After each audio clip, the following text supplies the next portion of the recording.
Hey, chickens and chickettes and roosters.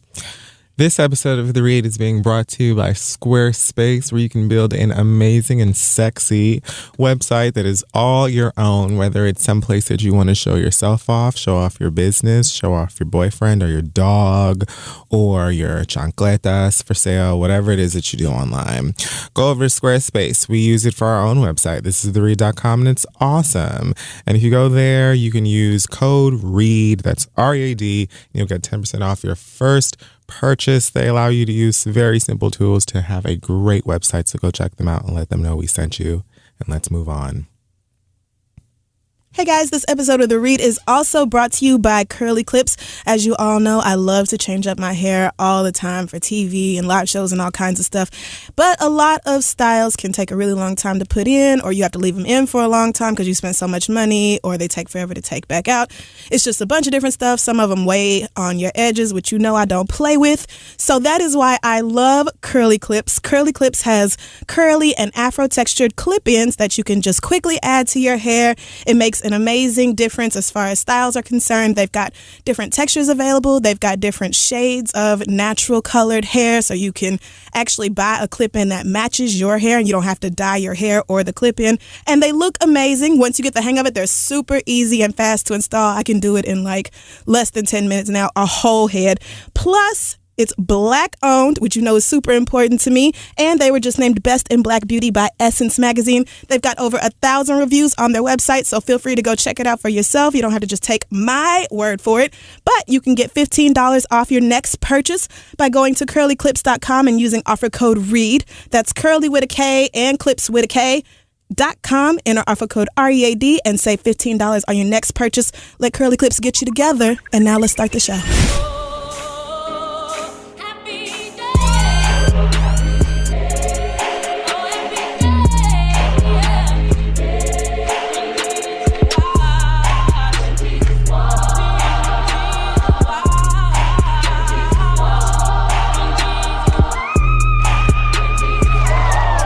And we're back, round 1,000, or so it feels. Yes, we are. Welcome to another episode of The Read. I am Harambe. Oh, God. Why was I about to do the exact same thing? I'll just be Kwanzaa then. And this is The Read. Whew, my God. What a week. What a week it's been. How was your holiday getaway in D.C. with Dustin and Asante? It's over. Oh, no. You didn't have a good time? I didn't have a miserable time. I had a great time, in fellowship with my brothers, Asante and Dustin. We had a great time in the W Hotel together, laughing. And it looked like fun on Snapchat. Being, very ghetto. I told myself I'm going to be social. I'm going to go out. I'm going to, pop bottles. I'm going to greet people and say hi and have my year of yes. I'm shooting more for a month of yes. 365 days is very, very long, Shonda. It is. But I commend you. I mean, baby steps. Absolutely. So, This doesn't sound good, friend. On the heels, okay. On the heels of Sweet Heat, I tell you girls all the time how much fun it is, and you get to stand on, the bar, and I get to twerk on speakers and just be completely ratchet and have lots of fun. And the girls know how to have a good time.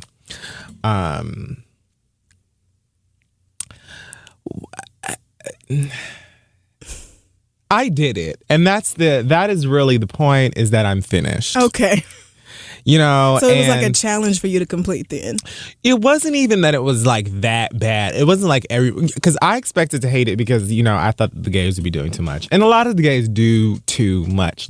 You girls who be out here fighting at every single function, it's unnecessary. It's unnecessary. If you would just fix your face, and I know it's how dare I say that? But at the same time, y'all be going out looking to look at somebody crazy, and then it's bitch, who it's just all then y'all get to bashing in the middle of the fucking dancery for nothing. And now I can't watch Remy Ma perform. It's just too much. That's too bad.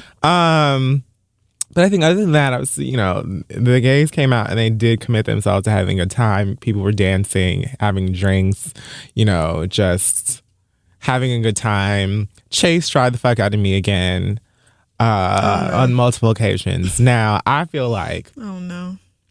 A few of you are probably asking, well, why do you still bank with Chase then if you already knew? And to you, I say, bitch, that's not the point. Like, that is the first thing from the point. In fact, what I'm trying to do is help you girls out. And so... they tried me again because these bitches decided, like, I told you hoes, I told you blue bitches that I was going to be in the DC area showing the fuck out with my finances because I work and I work hard and I bust my ass and I've been doing this for years. You know what I'm saying? Nobody has been like, hey, here, Kid Fury, would you like some money? Here, just take it. You don't have to do anything for it. I work for my money, bitch. And so you are not motherfucking Danny Tanner, bitch. You ain't nobody's goddamn daddy and you can't be telling me what to do with my money or holding on to my motherfucking money and saying blah, blah, blah, blah. We're trying to protect shit. Bitch, you ain't trying to protect nobody but you, bitch. Because if somebody takes this fucking $600 or whatever they charge for ridiculous alcohol and shit like that you got to pay me my money back. You know that if somebody steals from me, you have to pay me my money back. That is the deal that we made together. Why do you even have to tell them that you're going to DC? It's not that far away. It's not another country. Because they're like, oh, girl, you live in Harlem? Well, this is that you were currently in Bushwick and you bought an ice cream and we just don't know if that's you. So we just can't. Like, bitch, trash. I don't give a fuck where I was. I don't care if I was on fucking Saturn, bitch, or if I was at Moesha's daddy Saturn. I don't care where I'm at, what time it is, bitch. It's my fucking money. And the fact of the matter is I called you hoes and not only did I tell you where I was going to be, I told you how I was going to be spending my money. I told you where I was going to be spending my money on. I told you where and when. I gave you all of the information and you lying bitches told me that you were making notes and that everything was going to be okay. Why am I sitting in the VIP section waiting for 5 minutes for y'all to run this card again, bitch? I told you where I was going to be, you lying bitches. Y'all are some liars and some hoes and some scammers. Real life scammers, and you full of shit. And I'm letting the world know. So it's fuck Chase for life. As long as I draw a breath, ho, me and you bitches got a coconut. We have vendettas, bitch. So fuck y'all forever. Are we starting the show with the reads this week? Because... Also, I just feel like... Anyway, the point is... Okay. I got to see my friend Kia. We got to hang out. Sawdust and Asante, we got to hang out. We got to go and be, ratchet and gay and put on outfits. And we had really great chicken with mumbo sauce. So the weekend is finished. And, I did it. So. Okay. Well, God bless. I accomplished something. You did. I didn't leave early and I didn't die. I bet you talked to total strangers, too. Did you take pictures with people? I did. You did? Wow. Did you kind of look away first and feel away before you said yes, or did you just... That's not... Okay. That's irrelevant. Listen, friend, I'm just proud of you for talking to people because I know how you are, and it's a lot for you to be social, especially when you don't feel like it. So I'm proud of you. Good job. Yeah, it's not so bad. Yeah. I suppose. Well, you made it through, so... I finished. Until the next time that you have to do it. But here we are, regardless. I just feel like, if you're going to take your kids to the zoo, then you should... My whole read is about this. Okay, great. My whole read, So, Black Excellence. Because I just went to the Bronx Zoo last week with Noah. I did see that. Just did, so I got lots of opinions. So, Black Excellence this week is going to go out to... you're going to have to forgive me. Because I literally just mentally and spiritually and emotionally got here. Woo, what a week. Donovan Livingston has broken the internet with a speech that he gave at Harvard Graduate School of Education, where he is, snatching a master's. All right. The speech is about 5 minutes and 45 seconds long now. As I told you all last week, you can send us emails now at thereadblack@gmail.com. These are the places that you can go to send us Black Excellence tips and suggestions. A whole lot of y'all sent over this young man, Donovan. Some of y'all said that he is a friend of yours. I feel like a couple of y'all are trying to claim that you used to go with him. Is he fine? Shit, I used to go with him too. So, he graduated Harvard. He given a very, very amazing and heartfelt speech, about education and blackness and being awesome and sickening. He looked super sharp, and he seems like one day he will be married and have like a really great paying job and like a family, and they all will love each other and be like little brown curries, but with like masters. I actually don't want to hear that name for a long time. So I forgot. Yeah, if we could not, that would be. What about curried chicken? I've never had it, so I don't have an opinion on it. But just that word itself is sensitive for me right now, and I just would, if I don't have to listen to it or think about it, that would be for the best, because really there's been a part of my soul that has been shut down. What about Riley? So this isn't necessary. Like, I already had to unfollow Aisha. I can't do it. I used to love, her selfies with her and her similarly beige children on Instagram and all that, and I just cannot do it with that whole family right now. And I understand basketball and all this is like, I understand that the way that I feel about this is totally lacking in like logic, but I still feel this way, and I just don't want to think about him or his fucking family for a long time. Period. I just don't. What about like Pat Riley? Okay. All right. You make me so sick. I appreciate you though. So, but yes, this young man who got his master's. Donovan Livingston. And you can go to GS. You know what? You can Google his name because Harvard actually has like a whole page up with like the transcript of the speech and video of the speech and his sharp little stage situation outfit. I have no words. Well, I mean, congratulations to him just for graduating from Harvard and getting his master's and evidently being a bad bitch enough to be the one giving the speech. So, and why good people job, are young like, man. oh my goodness, this young man is like black and like can form words together. And I don't think that I know that word. I have to look it up. It's a really exciting time. Go you. So this week in Sick Sad World,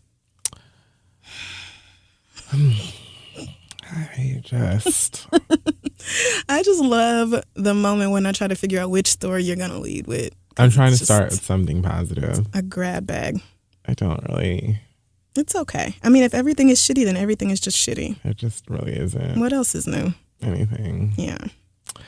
Well, okay, there's one piece of good news. The Gucci Man is free. He is. Early. He's been released from the hands of 12 and is back in the streets with a brand new bag looking like one of the 5 heartbeats. We had to let Gucci out for summer 16. He couldn't get out in August. I'm excited. It's just right. We needed this man for the summer. It's definitely going to be lit now. He has already released of course, his first single since Freedom. It is called First Day Out the Feds. And you it's gotta love Gucci. Straight to the point. First day out the feds, bitch, directly in the studio. So white people and very young other people, I want for you to know, if you didn't know before, that the reason that we celebrate Gucci so, passionately is because Guap, what he did is basically led the sound that you all are obsessed with that comes out of Atlanta right now. Like all of these girls that are giving you the Boomins and the Made It's and the Digitals and all of those. All these wannabe trap niggas, all this. All of them. It's all Gucci. Should really be kissing each ring on Gucci Man's finger. To be honest, Gucci Man needs a segment at the BET Awards just for all these niggas who are out now to pay some fucking homage. Really, the BET honors. I mean, really, like it should be a classy event. Make niggas dress up for this. I just feel like he should be real. Like we have to just be very clear when we discuss Gucci because, I mean, these girls they're definitely his sons, and so. We're just so excited to hear what he's going to come up with, this summer and for the remainder of the year. And, here's hoping that he will stay out of jail this time. That would be nice. Because Gucci, he likes to hopscotch back and forth in and out of police custody. Mm-hmm. And so we're just hoping that this time he'll stick on the outside. And he spent his time in jail wisely. He looked like he has been writing and working on his fitness. That whole... I guess, when you don't have access to lean or whatever else that nigga was on, he's been in prison working on his body and all this. So I say good job to you, Gucci. They probably don't have any gluten in prison, so that might help. Either that or everything in prison is gluten. I feel like they don't even really give you real food. Have you ever seen Lock Up? Yeah. Oh my God. That show is so fucking fascinating. Like the shit that they give these prisoners and the way they treat them, man, that shit is just tragic. It's like you can't just have now-laters. Man, I saw an episode of like floating prisons that they have here in New York. It's like an extension of Rikers. The niggas who are bad but not too bad, they put them on these barges right there. Oh, yeah. In the fucking water. This shit is wild. So, but yeah, anyway, I'm glad Gucci's out. Amen. And it's Black Music History Month, I think. I think it always has been, but now the president made it official, so. And he's releasing a clothing line soon called like Delantic or something, which... I can't wait. I mean, I just feel obligated to at least buy a beanie, hoodie, something. Snap it. I mean, something. I have to. I have to. It's a status piece like Ivy Park. Exactly, which I also, invested in. And when the day Ivy Park came out, do you remember white girls I saw on 5th Avenue, 6th Avenue with Ivy Park beanies on and shit? I was like, look at these bitches. That's why Lululemon was so pissed. But anyway. So your shit's ugly. Like, it's ugly. I don't care. I mean, right. it's not just for regular me anyway, so I can say it's ugly. Stay-at-home mom workout clothes, girl. Like, there's nothing about this that grabs me.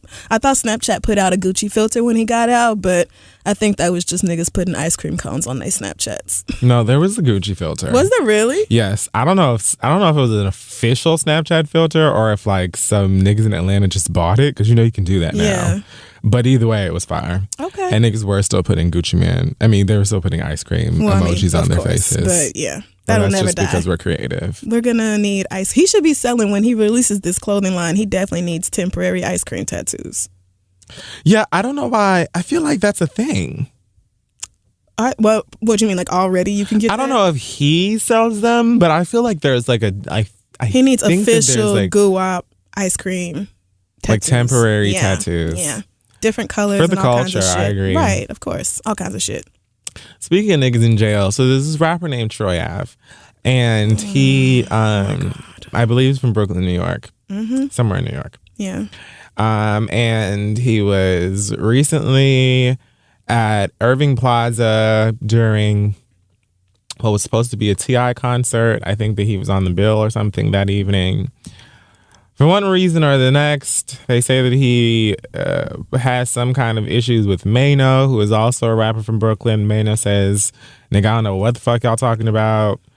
But either way it goes, he was recorded shooting his gun in the middle of this club, like directly at club goers. Oh, yeah. For what reason, I heard that it was in retaliation, but nobody, I don't even think, even now, I don't think the facts are all out. I think it's still kind of unclear. And happened. You know what? It can stay unclear to me. I just feel like, look, niggas, I understand nigga shit, and I understand like busting guns, gang shit. Like, please don't get it twisted or fucked up. I get it. But at the same time, can we just use our better judgment? Please, like, just use your better judgment. Mm-hmm. I understand that there are times in your life where niggas are just gonna try you to the point where you feel like you want to take his motherfucking life. Just think about things. Even if you are going to be foolish enough to just be shooting at each other and just be like, oh, let's take it there in 2016. Let's just be killing each other, nigga.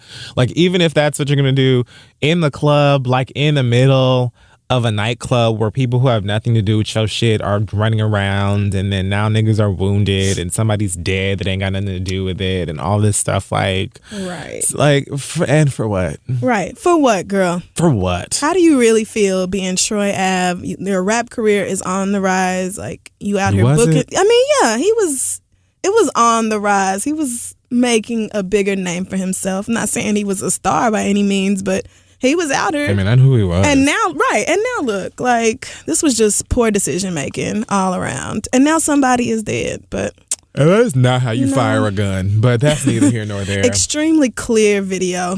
Shout out to Irving Plaza. They must have just upgraded them cameras, because that shit was crystal. But, you know. But yes, like you said, he claims that it was we just don't take guns retaliation. to work, girl. We just don't do it. He's the victim. His attorney says that he's the true victim, and then they will be vindicated in the end of the process, and blah, blah, blah, and right, and whatever. Either way, you look crazy. You look foolish. Right. And somebody is dead. And for what? For what? Right. I'm going to have to say that the dead person is the true victim. The other people who were hit by bullets, these are true victims. Because I feel like it appears you got caught up in some dumb shit. It appears you made some stupid ass nigga ass decisions. But a victim, I don't know. That's a strong word. Well, God bless. God doesn't have anything to do with this, but he does bless. And so good luck. Hopefully you talk to him about this. And rest in peace to the young man, Ronald McFatter, who apparently was his bodyguard. That's what they claim, or something like that. But either way, he gone. Damn. So, yay. Rat beef. Congrats. And I think somebody else's show just got canceled at Irving Plaza. I can't remember who. Some other mid-range rapper whose name escapes me right now. But like, let's just not make it harder for ourselves. That's all I'm saying. I know that we're going to, like, we already dealing with all of these goddamn OFAs talking about black people this and hip hop music that and thuggetry and all this other fuck shit that has nothing to do with, like, all these blanket statements that, you know, white people love to give. Oh, that's God. Andrew pointless. Schultz, dumbass. I wasn't going to say her name because I don't know who that is. But the point is, like, we don't need to make it any harder for ourselves. Use your better judgment. Stop running around here and doing all this dumb, egotistical shit just because you got to be that nigga or whatever it is. Like, it is pointless. Like, for what? Right. But I know I'm going to find out. So it is what it is. Anyway, moving right along. Speaking of white people and their stupid shit. So Madonna posted a photo on Who Cares? And it was some picture from back in 1925 where she's wearing some kind of a blazer or something like that. And it says, wearing the jacket Prince gave me back in the day without permission from BET. LOL, God bless America. This is clearly a response to the little clip that BET posted on Instagram after her excuse of a tribute, where they said, we saw that too, don't worry, we got you, or whatever the fuck it was that they said. Now, all I have to say, Madonna, is if, you know, let's say that Prince really gave you this this jacket and that he spit inside of it so you would always remember him, and I don't care. You and Prince were the absolute best friends, and you climbed through a fucking wardrobe and entered Narnia together. I don't care. Right. Like, let's say all of that shit is true. What the fuck does that have to do with the fact that your performance was terrible? I don't understand. Like, I'm confused. How does, like, is this jacket... Is it gonna bring him back, girl? What does that have to do? Is it gonna resurrect your dead ass performance that you gave to the girls on the Billboard Music Awards however long ago?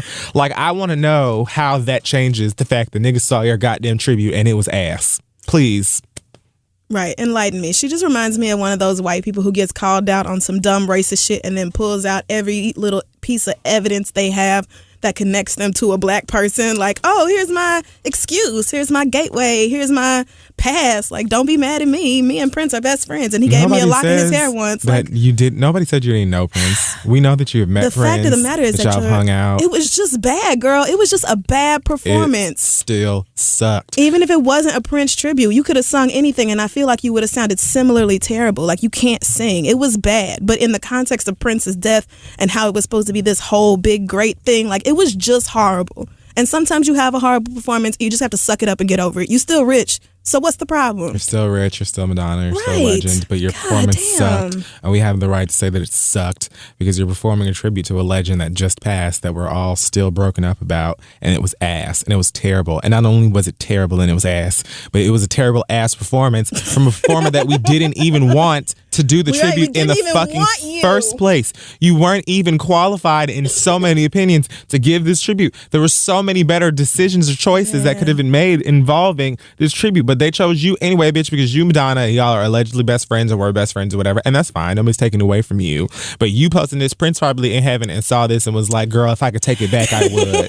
If I could go and grab the jacket and take it with me, I would have taken it because the tribute was trash. Right. I hope that bitch evaporates. I hope you never see it again. I hope one of your black kids takes it and buries it in the backyard or some shit. Like, I just really hope that she never has that piece of memorabilia to fall back on anymore. Girl, go away.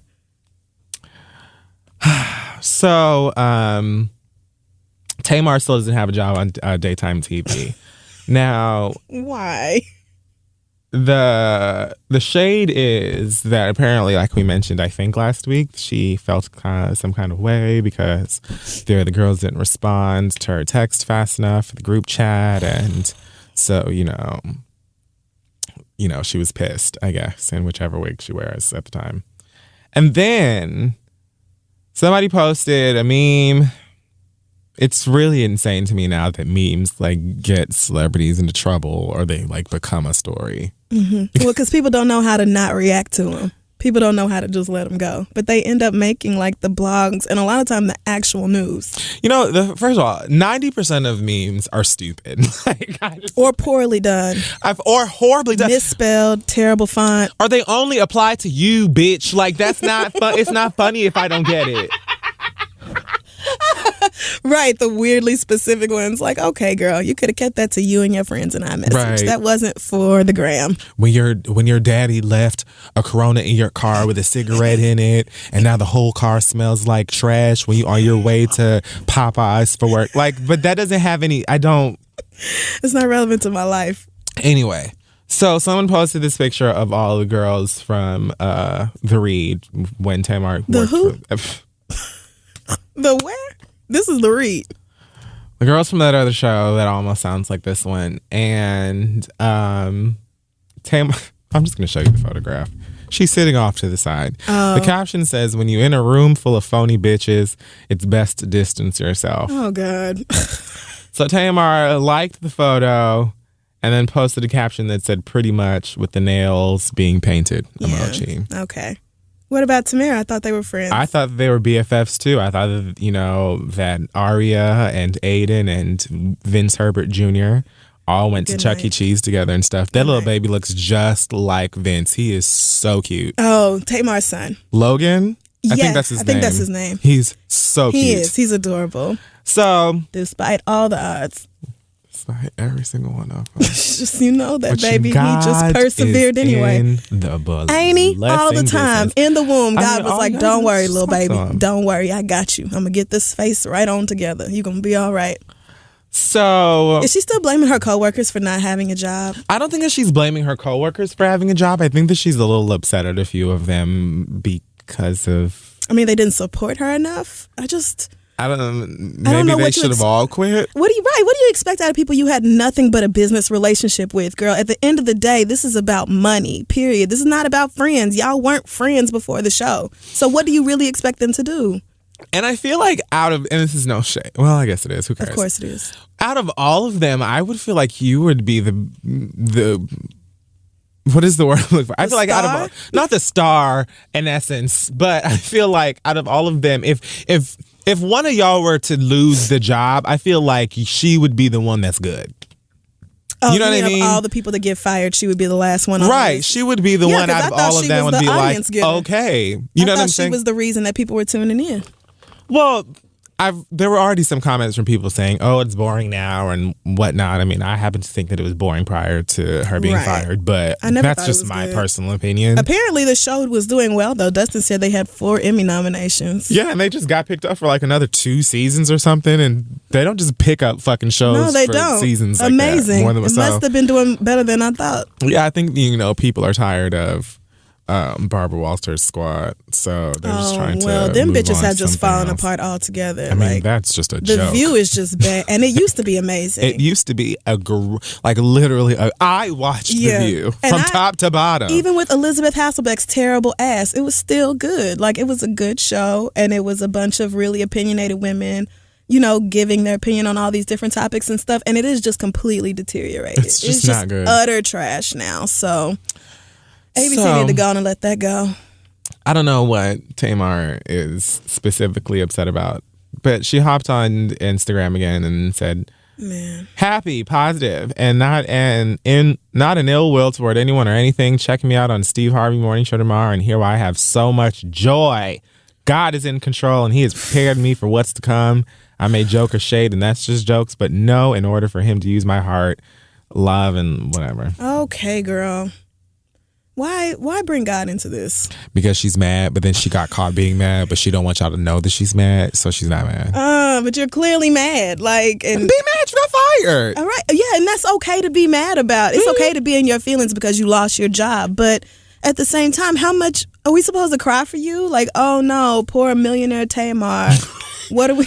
That's the part that's confusing. Like, if it was like, what's the girl? What's Jenny? Yes. If it was her, that'd be like, God damn. Because I didn't know what she did prior to this. Right. And I don't know what she would do after. I think I saw her randomly on stuff, but don't let me say the wrong thing, because if I have it confused with another Asian lady, I'm gonna feel bad. So I mean, I felt like the real was a come up for that girl, because hers was the only face I didn't readily recognize. Right. But so if it was her, even Adrian, that would have been like, God. Adrian got her Cheetah Girls money. I ain't worried about her. Is that income still coming in? I feel like she should, not still coming in, but I feel like she should still have it, because the Cheetah Girls had all they money.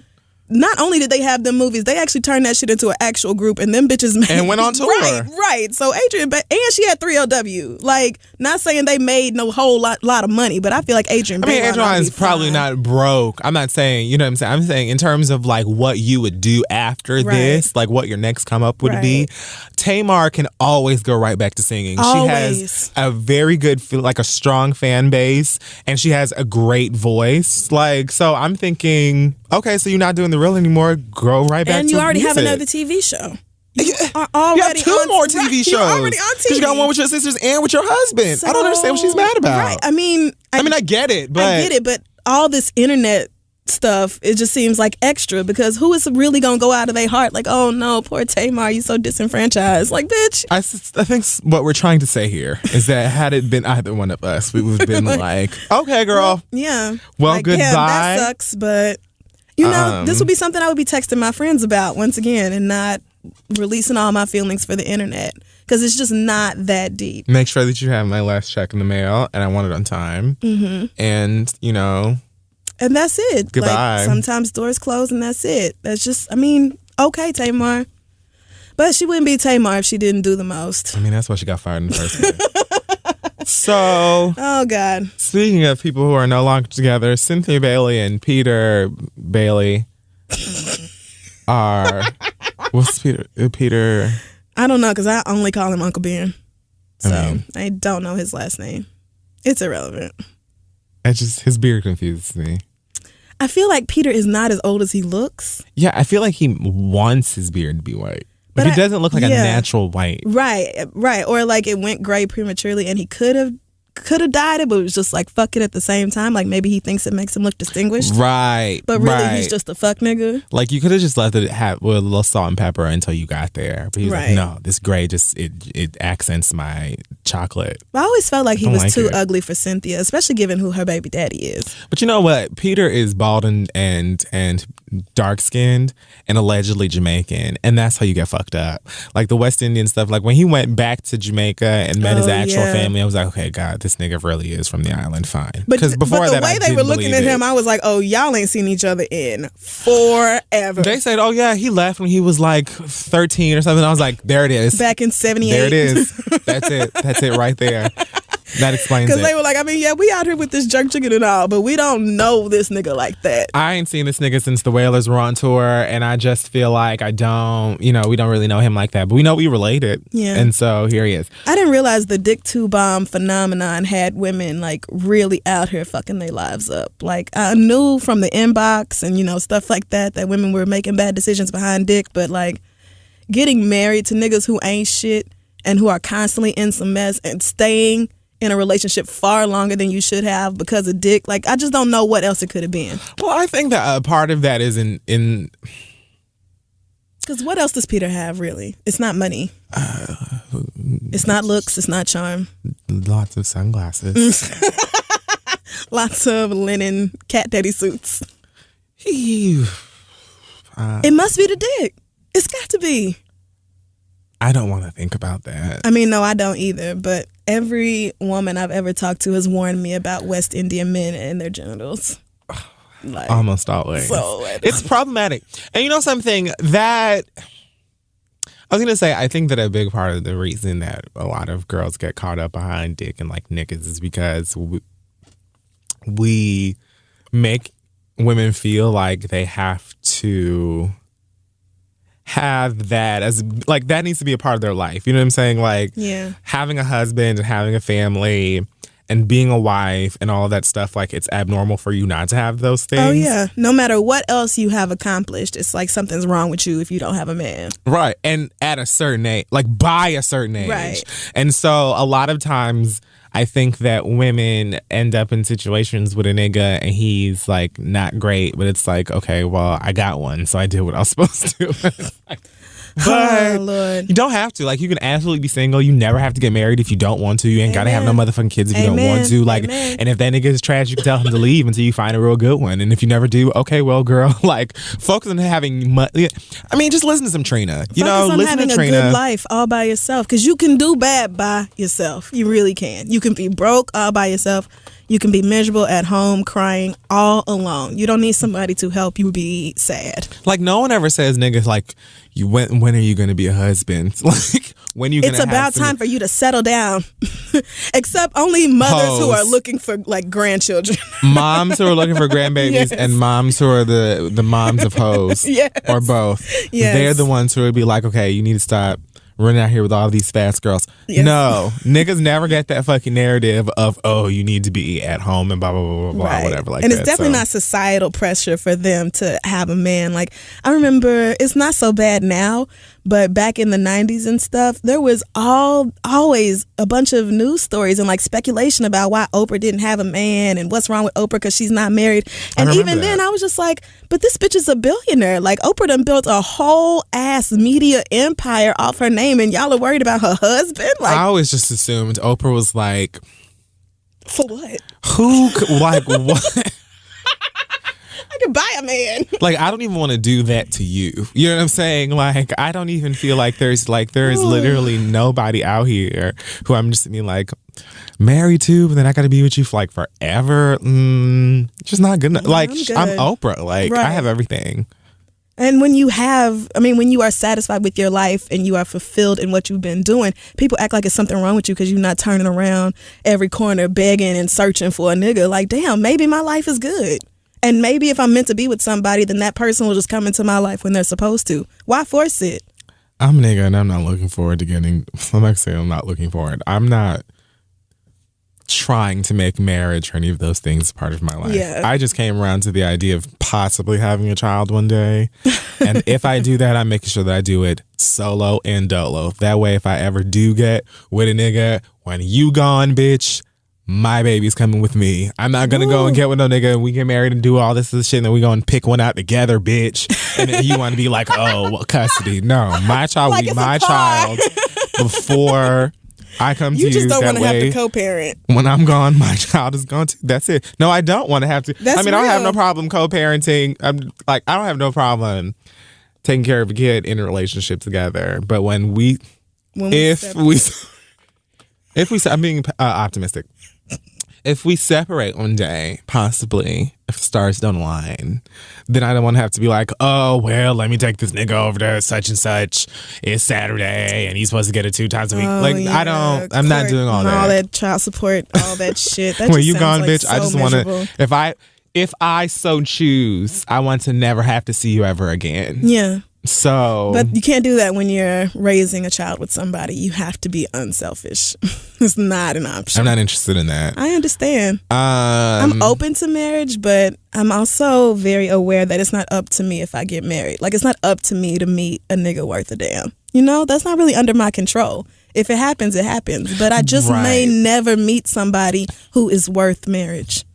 So that is the truth. Like, okay, Yes. I think that we have to just get to a point where we remember that we came into this motherfucker alone. And you unless will you're a die twin alone. or something. But you're going to go out just the same way, girl. And so you have to always make sure that you are providing yourself with the best you experience that you possibly can. Yes. So that you can fit everything else in. And it doesn't have to be there. You know what I'm saying? Like, it's just already fitting into a situation that's already sickening. And so it's simply a bonus to whatever the fuck it is that you have. Right. But like, girl, you may never ever meet somebody that you really and truly want to be married to. But if your life is already sickening, it won't even fucking matter. Exactly. Like, it'll be like, okay, well, girl, I'm already living La Vida goddamn loca by myself.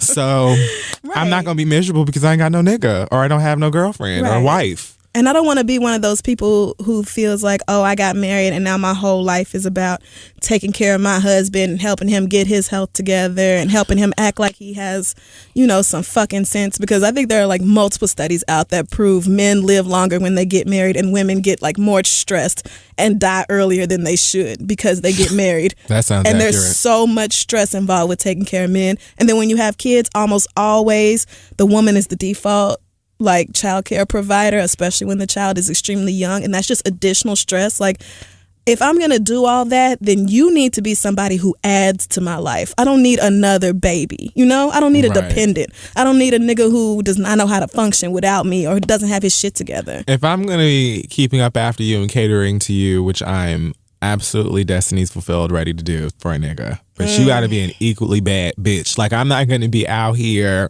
you know, making ducats and working my ass off or whatever, and you supplying dick in a Coke Smile, and I'm just gonna be, you know, cooking and cleaning. I'm not doing that, my nigga. For what? I already have shit to do. So you have to be out here making moves and doing all this type of shit and picking up the check because you can, bitch, and doing all that other stuff and be showing out before I'm gonna be like, oh, you know, he has to wear a diaper for a month and, you know, we out here. Like, I'm not going to be doing this shit for no nigga that's just giving bye. Right, a nigga who don't offer nothing but dick and some company at night. Girl, I cannot do it. It's not good enough for me. I mean, because I can go to your house, get some dick, and take an Uber right back home. That is not good enough for me to sign up to spend my life with you. Golden Girls DVDs give me all the comfort I need. Come on. All the company. Listen, I have plenty of weed in my house. I can get through the night. Thank you for being a friend. They say it every episode. We are friends. We've been friends forever. And I never have get tired of it. All the friendship and companionship I need right at the house on my DVD. I'm great. So you have to add some value. And if you don't, then you have to go. My friend back in Oklahoma was just texting me the other day about her boyfriend, and he went out on Memorial Day and said he was going to be right back, and then didn't come home till almost 3:00 and took her car, and she don't know where he went. He wasn't really answering questions and all this. And I'm like, why are you dealing with this from a broke ass nigga? Like, why are you dealing with this with somebody who cannot even pay your bills? Like, you're still totally and completely taking care of yourself, which is fine. But you're also allowing yourself to be disrespected by this nigga, and that's not fine. So I just draw the line right there. If you gonna allow yourself to be disrespected, let it be by a nigga who is financing your life, girl. I don't get being disrespected. I don't get allowing dumb shit from niggas, but especially not from no broke nigga. I just don't understand why you would do that. You could have been single and had your car all day and night and not been up worrying about a nigga. But some bitches like to be like Wendy Rockette Robinson when she was in Two Can Play That Game when she was dating Bobby Brown. Because they be liking to have like, they love like picking up some fucking street rat ass nigga and being like, oh, I took this nigga out of Jiffy Lube. Oh God! And blah, blah, when blah, was going through with Mr. T-Mobile. Oh God! He ruined her life at the time. He was so horrible. Oh my God! Back-to-back stories of how this fuck nigga was all up in it and had a girlfriend and a baby already. Right. Anyway, like, I know Fantasia could do better than this. That's how the niggas be or whatever. But you just got to remember, you don't want to put yourself in a ring the alarm situation like Beyonce said. Like, don't do it. Done all this shit for you, upgraded you, and you're not gonna have another bitch out here celebrating your gains that I gave to you. Like, no, gain for you and find a nigga that's gained for himself, and then y'all gain together. Amen. So anyway, Cynthia rest in peace to she's Cynthia's marriage. Happy. Separated. She's enjoying the time apart. I've heard that they're already going through the divorce situation. So, well, I mean, even when they were filming Housewives, he was in North Carolina all the time, and Cynthia was like, "Yeah, we don't really see each other that much." So, I mean, I saw this coming, but Cynthia also needs a storyline, so I'm sure this was very well timed because she's got to hold on to that peach. She's got to hold on to that peach. So, all right, girl. I'll watch it next season. I will. So, last but not least, apparently rapper Big Boy at some point during the past 7 days, I'm supposing, posted a meme on Twitter.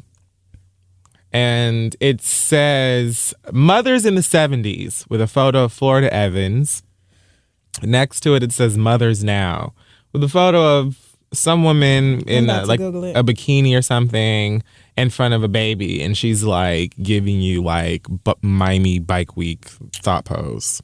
Oh, like a stripper type thing? Yeah. It looks like she's in I see it. Oh, niggas. And then it says, and we act like we don't know what's wrong with these kids. Now, I didn't see this first. What I saw first was a meme that said fathers in the 70s, and it was James Evans. And then next to it said fathers now, and it was a picture of a big boy's head on top of a naked vagina. So you saw the clapback first. Right. I was very confused. I didn't know the big boy actually did something stupid, but now I understand. Nigga, don't tarnish your legacy. For what? I just feel like, are you forgetting the giant percentage of you niggas that don't even go see your kids? I'm lost. I don't feel like, it's so many kids out here right now that are like, okay, mothers now, fathers. I don't, they have questions about the attendance of their daddies in general. So I don't even know what you're talking about. And, right. And you acting like you don't know what's wrong with these kids today, nigga. Like, right. We're not even going to talk about your personal bullshit. Didn't you have a whole ass baby on your wife? And we wonder what's wrong with these kids. Maybe the fact that their fathers continuously disrespect their mothers is what's wrong with these kids. Why do we automatically blame mamas for kids having problems? I don't get that. How come it wasn't just a blank meme of fathers in the 70s and fathers today? Just totally empty on both sides then. Like, I don't get, what is the criticism of women for? Like, why is it directly on women? Plus, Florida Evans, like, no shade, she was a great mother, but she was in an absolutely shitty situation. Like, do you know they lived in the projects? Them niggas had nothing. They had nothing. Did you listen to the words of the theme song? Like, the whole goddamn show is about the fact that they literally had, like, a nickel. I bought the series on DVD. I've watched every single episode of Good Times. They had nothing. Like, they barely had joy. They had almost no actual good times. Very rarely. The elevator went out all the time. They were on like the 1,000th floor. The super wasn't shit. Nothing ever worked. The set was even small and shitty. Like, it was literally about my block. It was bad. Like, we don't know we act like we don't know what's wrong with these kids. Oh, I'm sure generational poverty don't have nothing to do with it. Like, just nigga, stop with the memes. Just stop be quiet. Like, it's Snoop Dogg don't ruin Outkast. You're already never coming back. Right. Y'all are never getting back together. Never releasing another album. Even though I think they still have one left on their contract, right? I'm sure that whatever label has given up hope on that. I'm tired. Because I have. Of men who are shitty fathers being like, oh, ha, women are strippers and shitty mothers. Like, but you are also not the pinnacle of fatherhood, sir. I mean, I just feel at least. You just aren't. At least the kids know they damn mamas. Like, that's where I'm starting.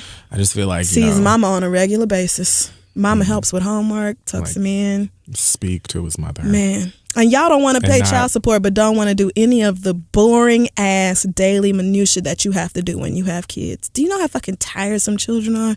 Like, just to be in their presence 24/7. It's just so much work. Emotionally, it's work to be around kids. And y'all fight about paying child support. Much less actually going to spend time and raise them little niggas. And they leak.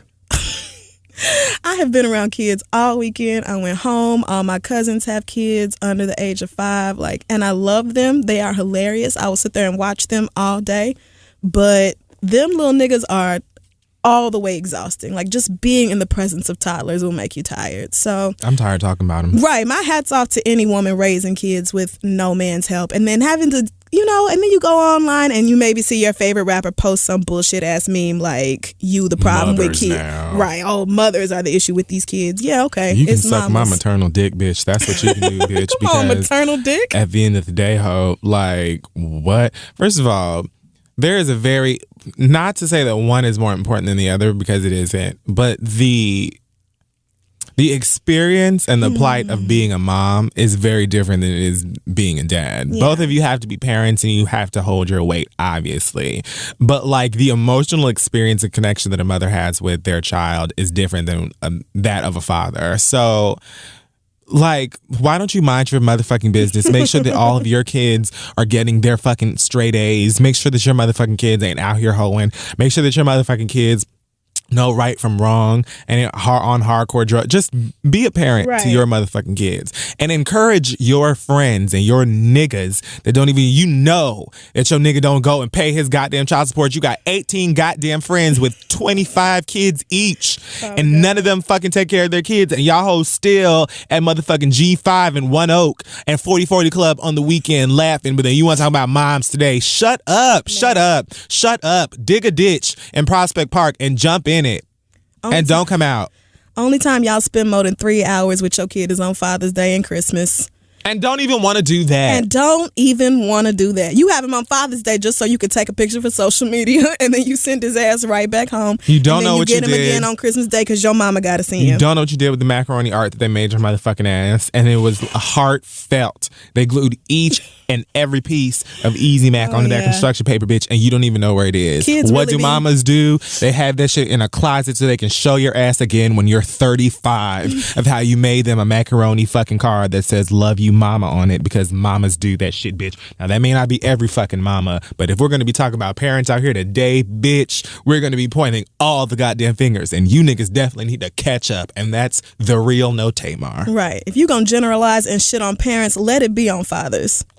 It should not be on mothers who are overwhelmingly there for their children in ways that men of all races are not. So not to go to hell. mention that these kids have just annihilated their vaginas. Like they have just, oh my God, just your shit look like Hamburger Helper when it's done, man.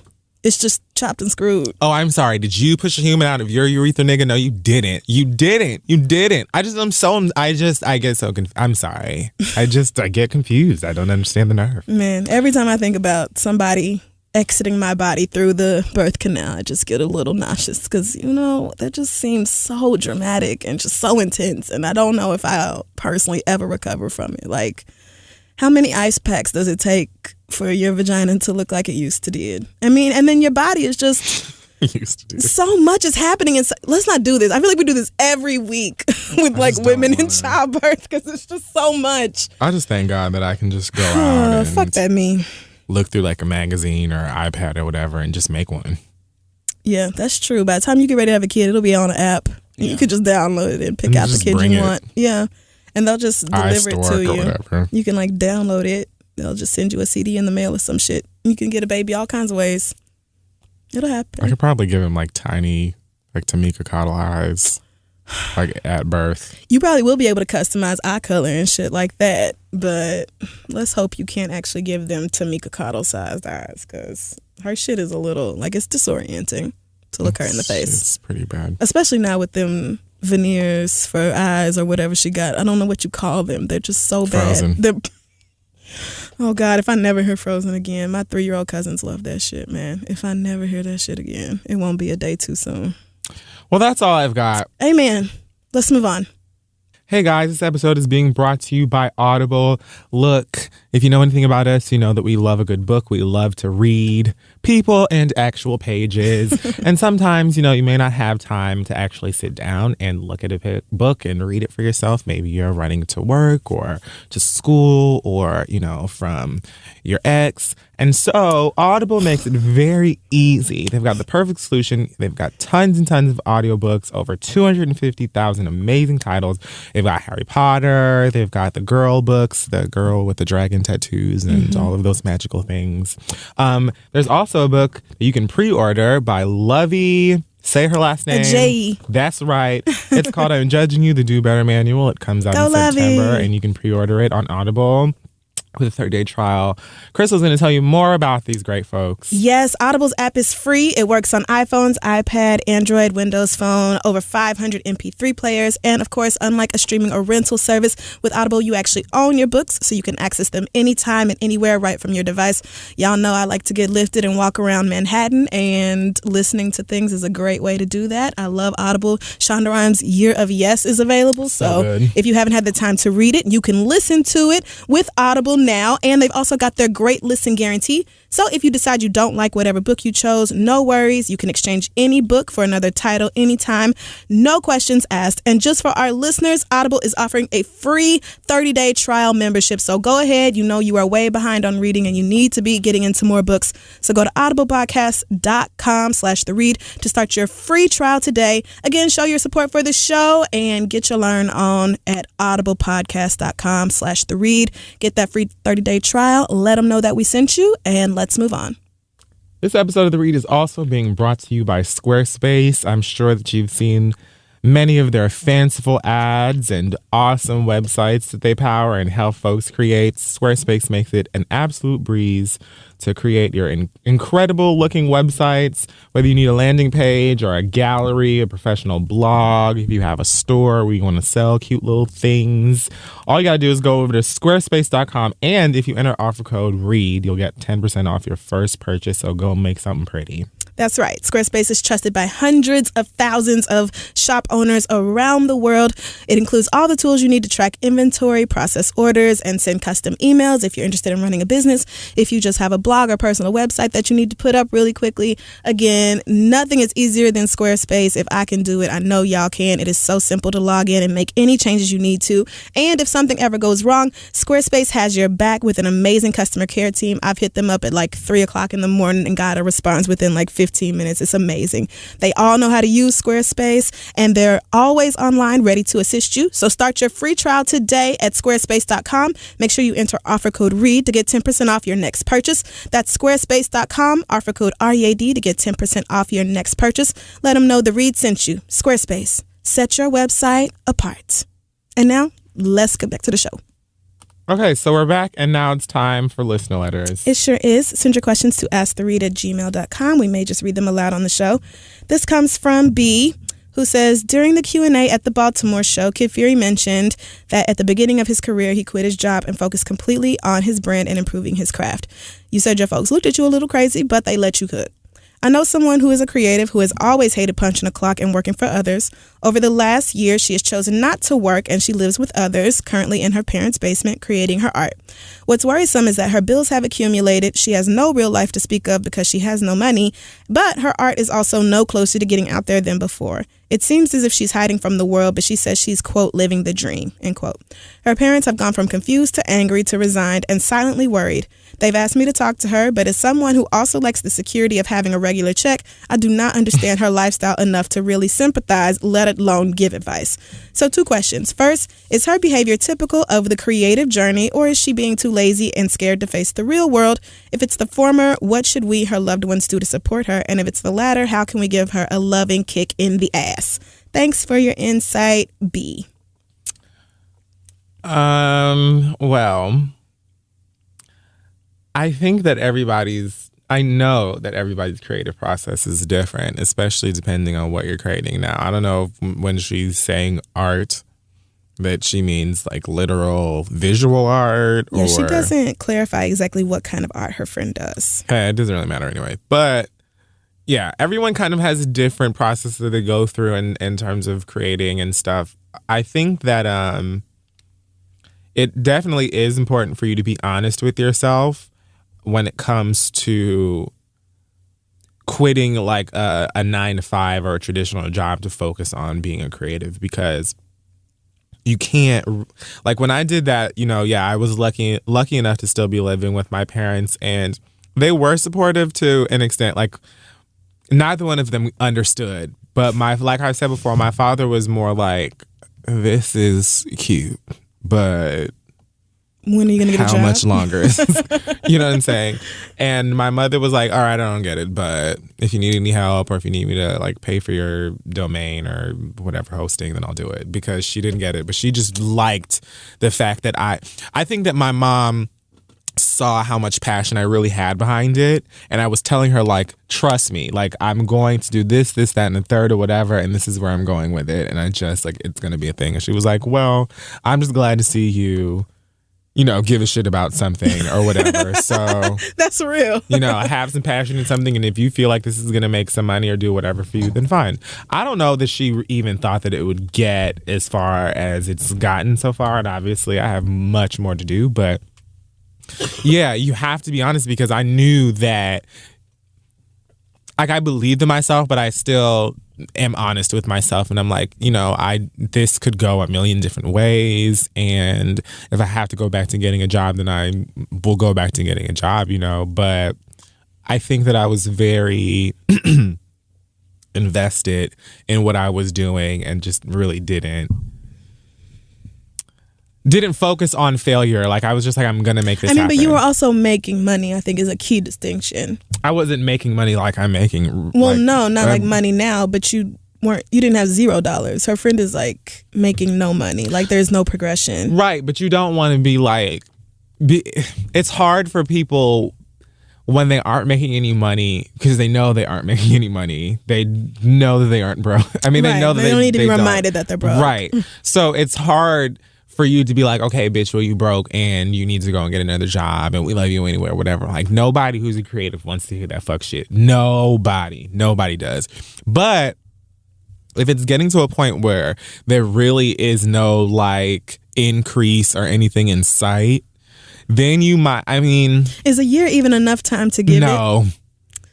No, but her parents, I think the issue is that she's living with her parents and they're becoming increasingly worried to the point where they're reaching out to this other friend. Like, right. Okay, what do we do with this? Because... Well, again, like I'm saying, parents don't really understand a lot of that stuff, especially parents of a certain generation, because, you know, our parents are very much like, girl, where are your pay stubs? Right. Like, I think my mother would be supportive of any creative endeavors if I was living in her house, but it would also be like, but my money though. Like, exactly. So you're not in school? Okay, so you are going to have a job. Right. Like, you don't have a job and you're not in school. You don't get to live with me if you are unemployed and not in school. Like, you don't get both in a lot of Black households. And so yeah, that's why I'm saying I think that you have to be honest with yourself, you know, because it did take me a little while to be getting like a little bit of money where I could like pay my own bills, put a little something towards, you know, the bills in the house, put gas in my own car, pay my own note, do all that stuff. Like, it took me a little while to get there. Mm-hmm. It was a slow creep though. But like you said, my daddy saw like, oh, it's a little bit of money coming in. All right. So we'll see what happens. At least this bitch ain't asking me, you know, to put $20 in his tank. Whatever. Right. Like, if you wanted to go out with your friends, you at least had the money for that. I could fund it myself. You wasn't paying half the rent, but you could at least take care of your own things. But it wasn't always like that. And so you have to be honest with yourself. You know, if you're living with your parents and you don't know exactly when your parents are giving you fever, like, bitch, what's going on? Then you might want to start weighing your options. Like I said, you know, before I quit my job, when I quit it, and was like, I'm not doing this anymore, I had enough money at this point. I was making enough money to not have to ask my parents for anything, even though I lived at home. Mm-hmm. But before that, I was working a 9 to 5, or even if I was working part-time, I still was staying up in the middle of the night, all night long, writing drafts for this blog, shooting videos at 3 o'clock in the morning, editing the video at 5 o'clock in the morning. Like, I was staying up all night long to still do that and work at the same time. Because when I wasn't making no money, my mama was like, so you need to drive to work, but you don't have gas. But I don't get it. See, I put gas in my car by going to work. Like, help me to understand where you went wrong. So I don't understand. Like, I went to school, I got this master's. Oh God, my mama has a master's too, and my daddy has a law degree, so it's even less understanding. And my mother is a CPA. I have all of these pieces of paper like with my name on. I'm so credentialed. Why don't you have anything? You need gas money for what? That's so real. Oh, man. As a friend, I guess I would sit down with your friend and just talk to her about like her game plan, like short term, long term, all of those things, and just try I think it'll be easier coming from you as her friend than from her parents to just be like, hey, well, what are we doing and how are we going to get about doing this? Because I absolutely believe in you and I know that you'll do all of those things, but like you do still need like short-term goals and how you're going to survive before you get there. And it's so hard. It blows chunks. It sucks so bad when you want to be your own boss and create your own stuff, but you're at that beginning point where you still have bills and you still grown, so you have to go still answer to some white people. Like, oh God, I hate it so much. I mean, I had a regular full-time job for 2.5 years while we were doing this. Like recording every week and traveling for live shows and still 40, 50 hours a week clocking in for some great white people, but still, you know, working for somebody else on top of doing the creative thing, and it is hard. So I think if I were you, I would talk to my friend, like, first just about her art and her career, because I feel like she probably doesn't have very many times to just talk about what she's doing and what she's making and her goals and all that. Like, I wouldn't even approach her about money. It would just be like, you know, sis, like, let's talk about, you know, how you've been doing over the past year. Like, what do you feel like you've been doing well at? What are your challenges? You know, just kind of like talking to her about it. Because the sad fact is that not everybody is going to be able to make money, much less sustain a whole life on creative work. Not in a capitalist society. Like, we don't live in the type of world where people are allowed to just exist without being productive. You don't. If you don't produce and make money, it's like you are useless to society. So I feel for her, but at the same time, like, there's a certain amount of realism that you have to have. And if her parents get to the point, I mean, I think it's cool for you to talk to her as a friend, but ultimately, you know, whether she has to get a job rests with the people who are taking care of her. Right. That's not really your responsibility. So I would talk to her as a friend, maybe, and then talk to her parents. You know, this is how she's feeling about her art, or even talk to her and then be like, I wish y'all would get together. You know, it kind of feels like you've been put in the middle of this for no really good reason, but maybe they don't know how to talk to her without being judgmental. Look, I would go all about her spirit. If she's being like lazy, well, she says she's living the dream. That is, I mean, the dream is not to live with your parents and have them take care of you when your work's not making any money. So that's not true. But the dream might be to not have to pay no bills. It might be that. Nobody wants to have their parents pay their bills. That's not the dream. Like, nobody except for Angela's baby father. But nobody else wants to just be like, hey, you know, I'm living the dream because my mom and dad are taking care of me. Not anybody with creative aspirations. Not people who, you know, have art that they work on and want to get better at and do professionally. It might feel like the dream because you're not going to work and clocking in and you're doing what you want to do, what you're passionate about. That is a dream. You're right. But it's not going to be a dream when mom and pop tell you to get the fuck out. Right. Because you just can't do that in the real world unless you are independently wealthy. Myself, I don't like nobody telling me yes, no, maybe, you may not. I don't like it. So even when I was staying at home, the fire was under my own ass, and I was checking on that shit at the dawn of every day. Because I said, I may have a little bit of money to pay this bill or whatever, but I ain't got no money to put on my own roof over my head right now, and that's where I want to be. So I was never comfortable living underneath their own roof, even when I was making a little bit of change, because I want to be able to take care of myself. If she's being complacent and lazy because she's being taken care of, then yes, you do absolutely need to shake the shit out of her and be like, okay, what are we going to do? Because they're not going to take care of you forever and they shouldn't have to. But if she's put in work and just not seeing the results, that's something else. So you got to figure it out. Talk to her, ask questions. Ooh, my mama just made fun of me this past weekend because she was like, oh, I remember when you were 15 and the day you turned 15 you wanted to go around filling out job applications and all this, and I was like, girl, that was 14. Your fault. That was because you used to tell me all the time, oh, you want to go to the mall, oh, you want to do this, oh, you want to do that. I mean, when you get to a job, you can do whatever you want to do. When you get to a job, you won't have to ask me for $20 so you can go to the movies, all this shit. So of course the day I could legally work, I went and got me a fucking job. I got hired 2 days after my 15th birthday, and I've been working ever since. I think that I was maybe 14 because I think you could work at 14. You're just going to work as many hours as whatever. Yeah, you can only work 20 hours a week. But I was literally leaving high school and saying, would you like some fries? Driving straight to work. And it was only because my mama was like, you want the new PlayStation? What? Exactly. I don't buy video games. Like, it was because my parents were like, we'll get you a car, but you have to pay for the insurance and put the gas in You it. would like to do what? Right. I'm not giving you money for this. No, So I'm not giving you money for teenage fun. No. And not that I grew up, rich or nothing, but we weren't dead ass broke neither. It's not like my mama didn't have $20. It was that she wanted me to work for it. Right. It was right. It was that she wanted me to get off my ass and go work for it. And then but now that I'm all extra grown and old, she's like, you always was just in such a rush to be independent and all this. I said, well, sis, whose fault is that? You are the one who lit the fire under my ass. If you would have just bought me the damn Fruity Pebbles like I wanted, then... And every time I came home for the summer or anything else, I always had a job. And she would but anyway, good luck to you and your friend. Let us know how it goes. Your friend's the one who need to look. Yeah. Well, God bless. The fact that your parents even let you stay at home without a job or going to school seems to me like an immense privilege, because my mother made it very clear, not in my house you won't.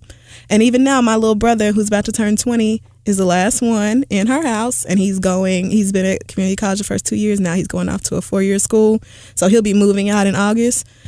And the only reason he has been in my mama's house for 2 years is because he's been in school this whole time and maintained a 3.6 GPA. Because she don't play. You're not just going to sit in her house and do nothing all day. So, but anyway, our next question comes from Bruno. He says, I'm in a tight situation.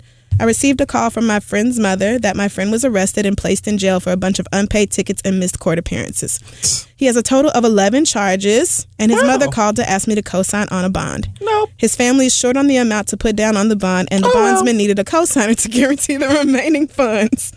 I called the bondsman to ask what all was needed on my behalf, and they told me I would have to temporarily sign over my car, provide a recent check stub, and give them a copy of my ID. Not doing it.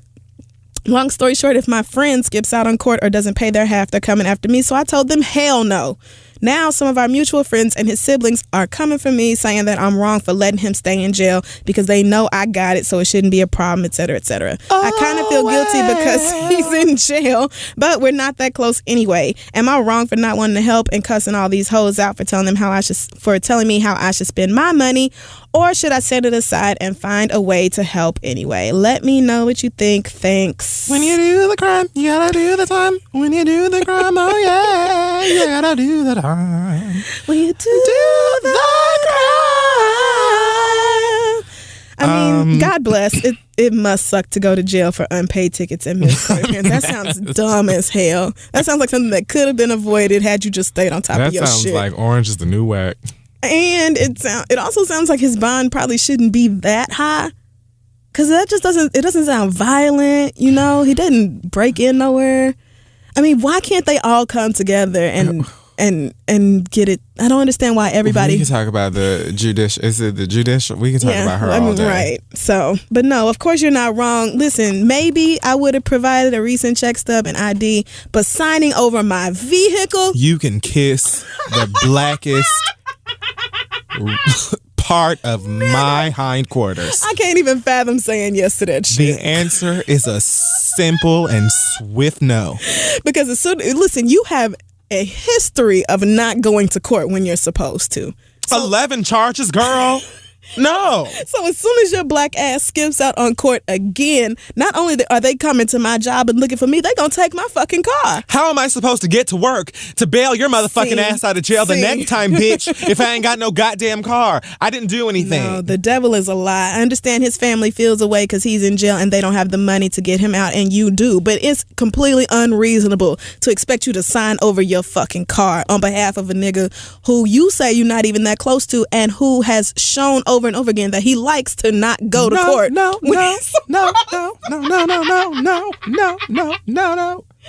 I'm not doing it. No, the devil is every bit of a motherfucking lie. No, girl. And you can just be mad, bitch. If you didn't have no fucking money, or if you needed some money or whatever to deal with all of these motherfucking things, you should have asked for some money to pay for your parking tickets. Right. If that was the issue. Before it gets this bad. Before it got to this I will never forget the one time I got pulled over by a cop when I had like an outstanding parking ticket or whatever, and my license ended up getting suspended behind it. Mm-hmm. And I got pulled over, and the cop gave me another ticket. He could have arrested me, but he was like, I'm gonna give you another ticket because you claim you ain't know about it, which I did.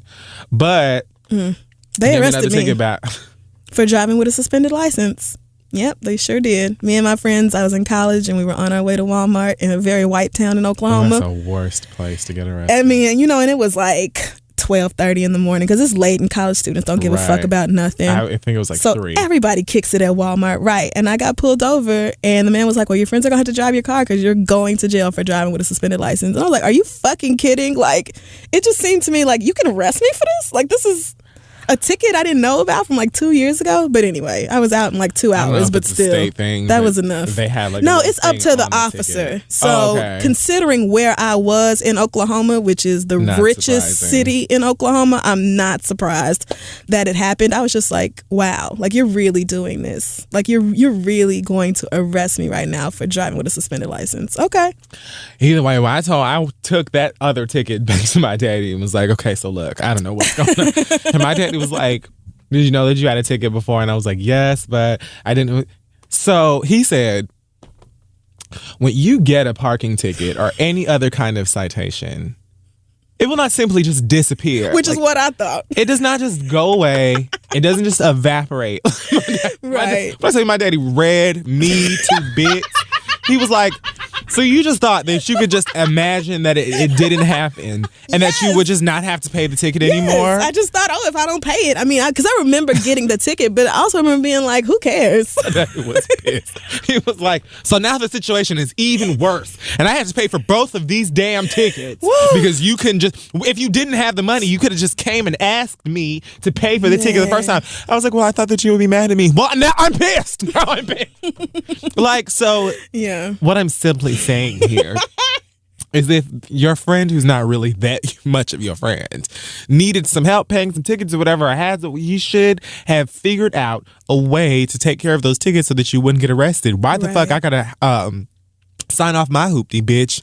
Oh, let me know. I don't know which drive. Why I gotta now tell these girls? No, but that's real. Not my fucking car. Not my fucking car, girl. Check stubs, fine. ID, fine. My car, you can kiss my ass. The answer is no. I'm not signing off. Hell no. Nothing. Right. Not a coffee Oh, so my friends who were with me had to bail me out, and one of them had to sign something. Like, I gave her the money for it, but she had to sign something saying if I didn't go to court or whatever, that she would be responsible for the other bond shit or whatever. And she was like, bitch, try me if you want to. But, I mean, one situation of deal. I don't understand how your friend got multiple tickets and missed multiple court appearances, because that one time going through that was all I needed to stay on top of my driver's license since that day. Like, if one of y'all called me and was like, look, nigga, I'm locked up, they on some bullshit, I had a ticket, didn't really know about it, or I forgot, or something like that, then I would be like, all right, let me put on my slides, bitch, I'm coming. Like, that would be one thing. If you have 11 charges. Right, 11 charges. From multiple tickets and missed court appearances. So you just saw these fucking envelopes from these people and were like, nope, and you just tossed it. That's what I don't get. Like, so you can't just be like, fuck my responsibilities, but then expect for me to take the responsibilities for all the shit that you said. No, I'm not doing that. Not at all. They're not going to take my car from me because, girl, you wanted to play a game. Right. So if they mad at you for that, they're just going to have to be heated, girl. Right. And they can pop themselves right back in the fridge. Even after that one time, I had to pay the bail to get me out. I had to pay the old ass ticket plus all them fees and shit. I had to pay to get my license reinstated. And then I had to go to court like 2 or 3 weeks after that just because, of all the shit that had happened. Like, it was a whole process just off of one time driving with a suspended license. And so you ain't even talking about getting your money back, bitch. You talking about signing over your car and paying for it. If this nigga won't pay the motherfuckers that will lock his ass up, then how the fuck you're not gonna get your money back. No, like, y'all just gonna have to be upset. I don't care. Not only are you getting the bail money back, if that nigga doesn't go to jail, you're gonna have to pay even more and possibly lose your car. Hell no. And the nerve to talk about, because you got it. So, bitch, don't you know that the reason I got it is because I don't go around doing dumb shit like this? Hello?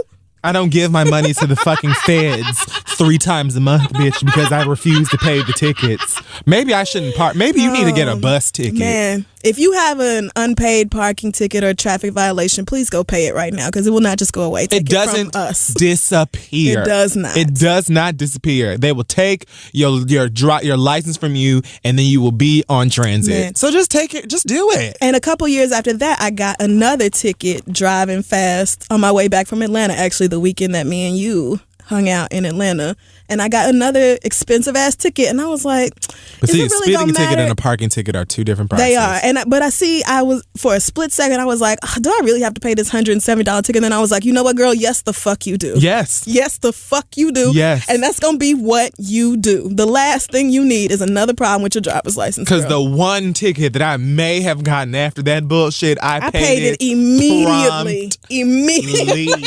So I don't understand how your friend keeps doing this and just ignores the court system. I had a plan for ribs this weekend, bitch. Woo! But you know what? I'll wait. You Ridiculous. can take this money because I'm not going to jail. Ridiculous. And I'm not having my daddy bury me out in the backyard. God bless Bruno. Our last question comes from Nikita, who says, my boyfriend and I have been together for a little over a year, and I have a serious issue with the way this man eats his food, especially in public. Oh, God. He doesn't follow any of the basic eating etiquette, and it's driving me insane. About to be disgusting. When I first noticed him doing it, I would kindly mention to him things like, could you sit up straight, or I can hear and see all the food in your mouth. Oh, he also eats super quickly, and he never paces to match me or any of our fellow diners. That's your problem. Like, that part is you. Because when I sit down, I'm getting to business. So, but anyway, he slouches and hovers over his food and always has food around his mouth and chin. And last but certainly not least, he chews very loudly with his mouth open. It's so gross. It's so embarrassing for me, especially when we're with friends, coworkers, or family. Now I just cook at home for the both of us and try to avoid going out as much as possible. I dread being invited to outings because I know how he eats, and I get so irritated with him because he does not know basic table manners. Am I out of line? Should I pick my battles and let it go because he's an absolutely amazing and lovely man aside from this? How should I bring this up without hurting his feelings? That's not... Y'all have got to stop asking us how to do things without hurting people's feelings. Sometimes feelings just have to be hurt. And it's not even that, like, if your intention isn't to hurt the feelings, then I feel like everything is good. You know what I'm saying? Like, sometimes it just happens and it needs to. But some things that you're going to say, there's no way to say them without hurting somebody's feelings. Like in college, we had a roommate with a nasty pussy. Everybody knew that it smelled bad. Her room had this stench, like it was just real bad. But there was no way for the other three of us to be like, hey sis, your vagina is rancid, in a sweet way. Like it's gonna be unkind. Right. It's a hurtful thing to say to somebody regardless. But not as hurtful as sitting up in puss smog. Oh my God. Oh my God. The way the bathroom would smell after that bitch took a shower, like seriously, something was living in there, man. I'm certain of it. Coochie. I'm certain smog. of it. It was just real bad. But anyway, God bless. I'm sure she's got that cleared up because she's got 2 kids now. But anyway. That's a deal breaker for me. Yeah. That's something I can't do. I can't. I can't do, like, even in the privacy of our own home, seeing you eat like that would disgust me. It would just turn me off. I would never want to be around you because I would always be thinking about it. It shouldn't even have to be a deal breaker because he should want to eat like a human being. Why is he against it? It's just like we were talking about, like when you're like raising an adult baby. It's like you have taken on the responsibility of raising another child, because it's like, how did you not, nobody taught you to eat like a grown up, like an adult? Like, what? Is it that nobody taught you or you just don't care? Because I mean, and someone is pointing out to you like, listen, this is disgusting. You are slouching over your food. There's food all over your face. You're chewing with your mouth open, which there's no excuse for it. Like, you're talking with your mouth open. Why aren't you receptive to taking the information I'm giving you and getting your life together? They would be like, get your elbows off the table. Oh, absolutely. Like, my mama didn't play nothing.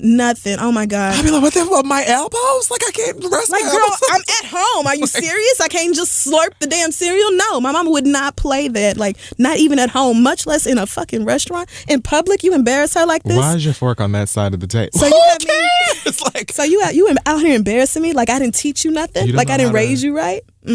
No, his poor mother. My parents told me what hand to hold the knife in, what side the fork went on. My mama really had to work with me on cutting food with a knife and fork because I would just go at it like a fucking savage. We would get cussed out if we finished half of our drink before we finished eating. Oh, how dare you? You better not even begin to taste that Kool-Aid before you take a bite of your food. Are you stupid, bitch? Drinks during dinner were like dessert. It was like, how dare you? Like, oh, so you're just gonna disrespect. So you just thought you was gonna drink your whole glass of grape Kool-Aid right now before you even touched my chicken. Like, she would stop bringing us the juice. Yes. Until we finished eating. Because kids, you get nothing. Right. Right. And that was the only time we could drink something that wasn't water too, so we wanted it. Right. We really wanted that sugar because she would not let us have it otherwise. Finally, I get some V8 Splash out this bitch. Yes. And I have to wait until I'm finished with my Finally, I get some Pepsi, and now I can't just have it. Like, girl, you know I want this Pepsi. But anyway. I just don't understand. Like, I'm not going to sit here and you're eating like a goddamn Snuffleupagus bitch, and I'm just supposed to be like, okay, well, I'm not going to go to brunch because I'm embarrassed. No, I had a conversation with Dessa. It's like, a lot of niggas will be great in every single aspect to you possibly, but little tiny things like that, right? Personality stuff, it will just be, I can't. It makes me look at you some completely different. And I'm just like, I can't do it. If you don't even know how to eat like a civilized human adult, it's like, I'm gonna judge everything. Right. And it just, I can't take you anywhere. You cannot embarrass me like that. You can't be linked to me and acting like that. I can't do it. Ugh. I mean, he doesn't pace himself during meals. That's slightly embarrassing, but not the biggest deal in the world. Like I said. Sometimes people are just real hungry. Look. And sometimes you just can't wait and eat slowly and politely. People who I am talkative and like bigging myself around will all have said to me like a million times during a meal, like, you don't say nothing when you eating because I'm eating. Because I'm focused. I'm using my mouth for something much better than conversation. Man. So, okay. Please be quiet. I'm trying to eat my food here. So if you decide that you want to have a talk or conversation or catch up on what happened on Real Housewives last week while we're eating, that's your business. But I came here to throw down. So let him know that this is really disgusting and embarrassing, and he has got to straighten it up. And like, he just has to. He has to. That's a service to your relationship, because when I tell you that I would be out, like, I wouldn't be able to look at you the same. Right. So, not to mention, right, and embarrassment aside, if you have children with this man, they're going to copy the way he eats. And you can teach them all you want to all day long about proper table etiquette, but if they see daddy just shoving food in his mouth, they're going to be looking at you like, so you do it, but he don't? Which one of you is right? Like, there's just some things you want to be on the same page as your partner. And I just can't have somebody who's going to act like that be a role model for my children. Y'all can't. It sounds so drastic, but that's so nasty. You can't all be at fucking Olive Garden and Golden Corral, and you're the only one sitting there when using a fork. Can you imagine, like, a family of 5 and you the only one sitting there eating? You the only one with any decorum, girl. Just don't commit yourself to this bullshit. I'm sorry. You take him to some holiday dinner at work and he embarrasses the fuck out of you in front of your boss and your secretary and all your coworkers. You can't do it, girl. Because you know I'm going to look at you crazy. Oh, right. Because I'll be the coworker who's like, girl, so your husband. And I'm not apologizing. I mean, I could see it all, sis. Because I had to see it too. So, and that's nasty. So, yeah, Nikita, let him know that this is really gross and that he's got to do better, at least at the bare fucking minimum in public. He has to. Like, this is just so bad. You could never even argue with me. Woo! All right. Send your questions to asktheread@gmail.com and we'll be back. Guys, this episode is also being brought to you by Loot Crate, which gets me super excited every single time I talk about it because it's something that I've been a fan of long before we were doing ads on this show. Loot Crate is a monthly subscription box service, much like a few that we've talked about before, but this one is dedicated specifically to geeks, gamers, nerds, pop culture junkies, and other folks like myself. For less than $20 a month, you get 6 to 8 items in a special black box that follow a theme. They include, clothes, toys, collectibles, comics, all kinds of fun random stuff. You never know what it's going to be. This month's theme is power. And in here, I can already tell you I've got an incredible Hulk figurine. I've got a World of Warcraft shirt, a Dragon Ball Z keychain, and my favorite thing is this oven mitt that looks like the Infinity War gauntlet glove. Marvel. Wow, I don't know any of these words, but I'm excited for you. So this glove is a big deal for the next Marvel Avengers film, and so I get to cook chicken and feel like a badass superhero at the same time. So if any of this geeky stuff sounds great to you, I know a couple of y'all are nerds like I am, then go over to lootcrate.com and enter code READ to save $3 on any new subscription. You've got until the 19th at 9 p.m. Pacific to subscribe and receive this month's crate because they change them at the end of every month. So that's LOOTCRATE.com, promo code READ. Go check them out. It's tons of fun. And that's that. All right, so it's time for the read. It sure is. I'll go first this week if you want me to. Sure. I just want to talk about this gorilla story out of Cincinnati because it's amazing. Like, I just so many levels. So much happened here. So over the weekend, I guess a woman took her child or possibly multiple children to the zoo, and the 3-year-old was like, look, they went to the gorilla exhibit and he was like, so look, I have every intention of going down there and kicking it with them gorillas. Like, he straight up told her, girl, my mission today is to carry my ass down there and have fun. And she was like, of course, she was like, sit your little ass down. Obviously, you're not. According to some witnesses, she got distracted for a couple seconds, maybe up to a minute. And in that time, the child crawled through the bushes and like through some entryways and shit, and then fell 15 feet. Jesus. Which had to have been terrifying. Like, it just seems like that would have been, I can't imagine, so scary. But for a 4-year-old. He also seemed to kind of be having fun once he got down there. Like, they both kind of seemed like into it. Right. So the zookeepers called for the gorillas to go inside to their little closed off space. And the 2 women did. The female gorillas did. The male gorilla did not. Kelsey Priest. Mm-hmm. And eventually caught sight of this little boy, and that's when it got scary. So there's like all these different cell phone videos out, and at one point he grabs the child and he's just dragging him through the moat like it's his kid, I guess. Like, and I don't know too much about gorillas, so I don't claim to know what their facial expressions or anything like that means, but it seemed like the type of situation where you would want your child out of it immediately, whether the gorilla was happy or not. Mm-hmm. Because the gorilla is also totally unaware of its fucking strength. Absolutely. It's 450 pounds. I think it can beat up things 10 times its weight or some shit like that. It can do some very scary shit. There are some badass motherfuckers. Right. Yes. So your 45-pound baby, these gorillas can crush a coconut in their palms. Your child is... Father God. It's only funny because this baby is okay. It ends in tragedy. It's... Okay, go ahead. So after about 10 minutes, the zookeepers have made the decision to shoot the gorilla. They said that tranquilizers would have taken too long. The gorilla may have gotten agitated or confused, angry. And hurt the baby. So they just had to do what they had to do. They still made the decision.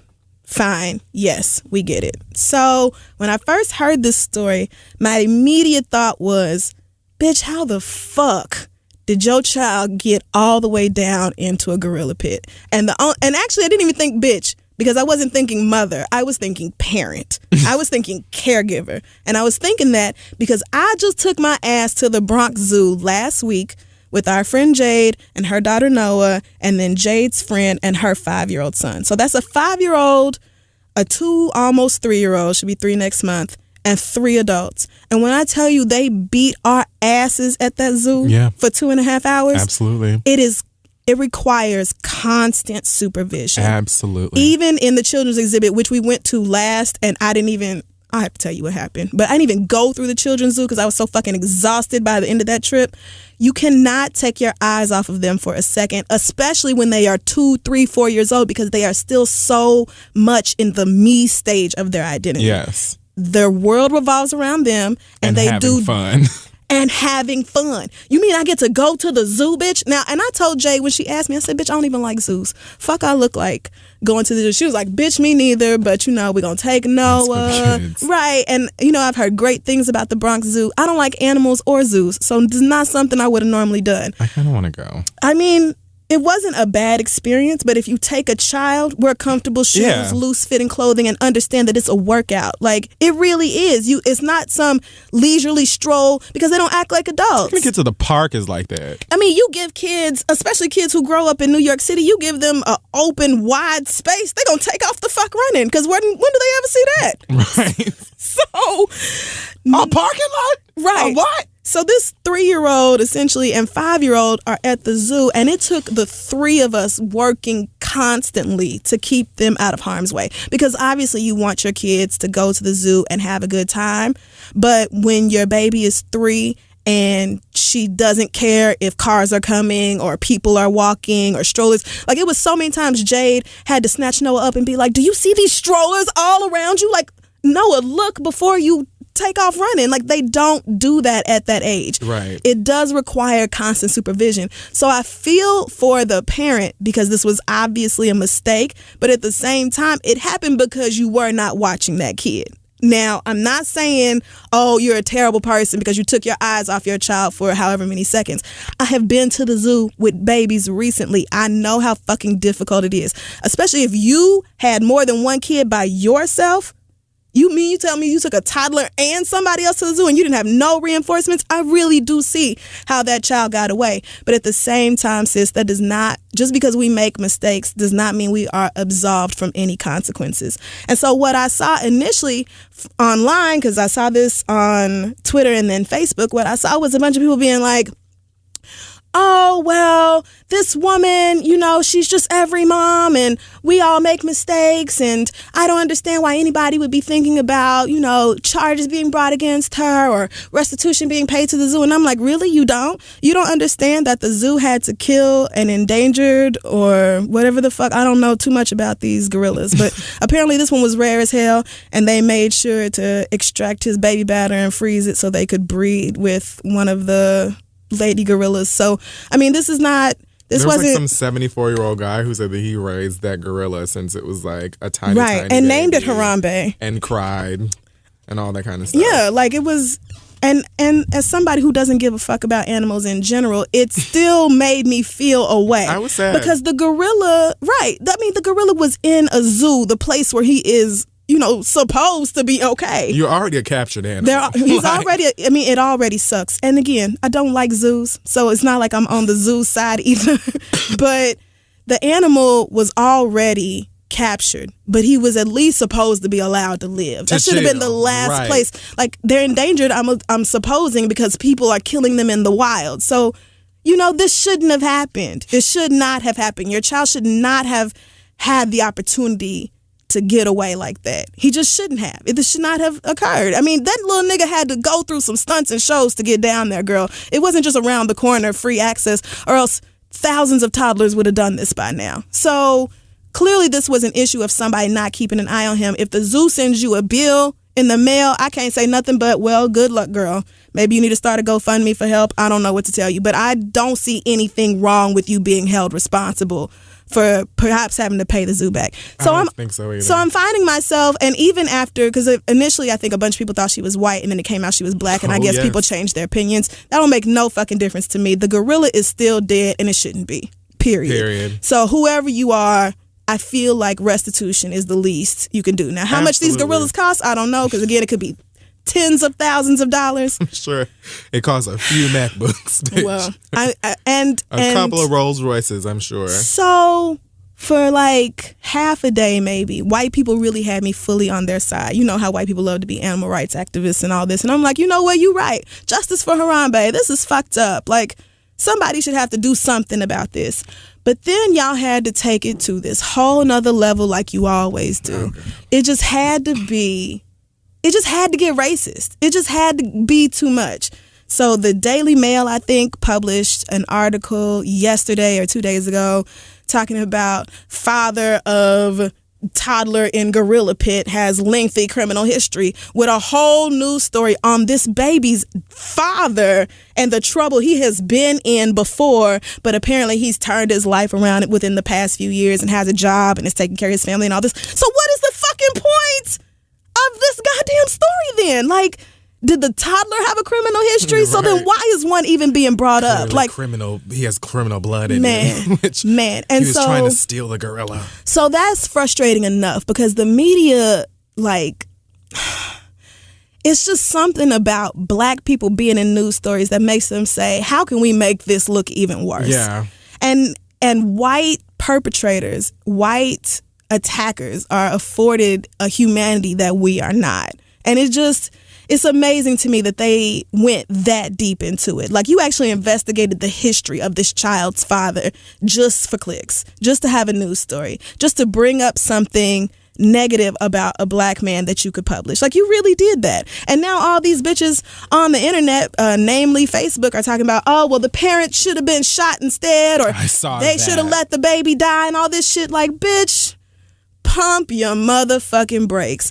Did she make a mistake? Yes. Do we all make mistakes? Yes. Should her child have died? Bitch, are you out of your fucking mind? This is still a human being. And again, regardless of race, my feelings do not change about that. This is a human child versus a gorilla. And I don't care if he was the last of the gorilla, I still would have want him dead before the baby. Because that is a fucking human baby. And the only reason you are saying shit like, oh, well, just kill her and the baby then. Or maybe they should have just let the child, whatever happens with the tranquilizer, that's just what you get for letting your child away. Like, bitch, are you serious? Are you serious? Restitution is bad enough. A dead child is completely not okay. Like, if the zoo could have at all saved that baby's life, then they should have, period.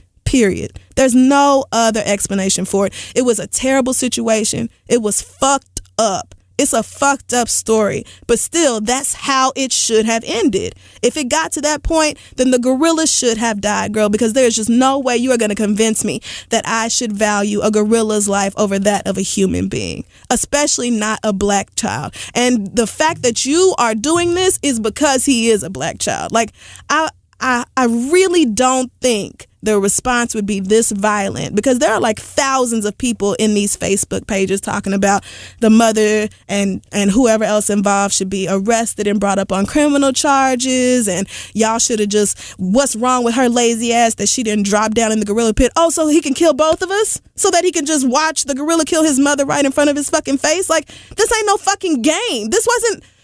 It's easy to judge when you are not in it. But if you cannot hear about a story like this and put yourself in the mother's shoes, like, do you really think she deserved to have her child die for that? Do you really? Do you have that little regard for black children and their lives? Do you really think that mother deserved to have her kid die?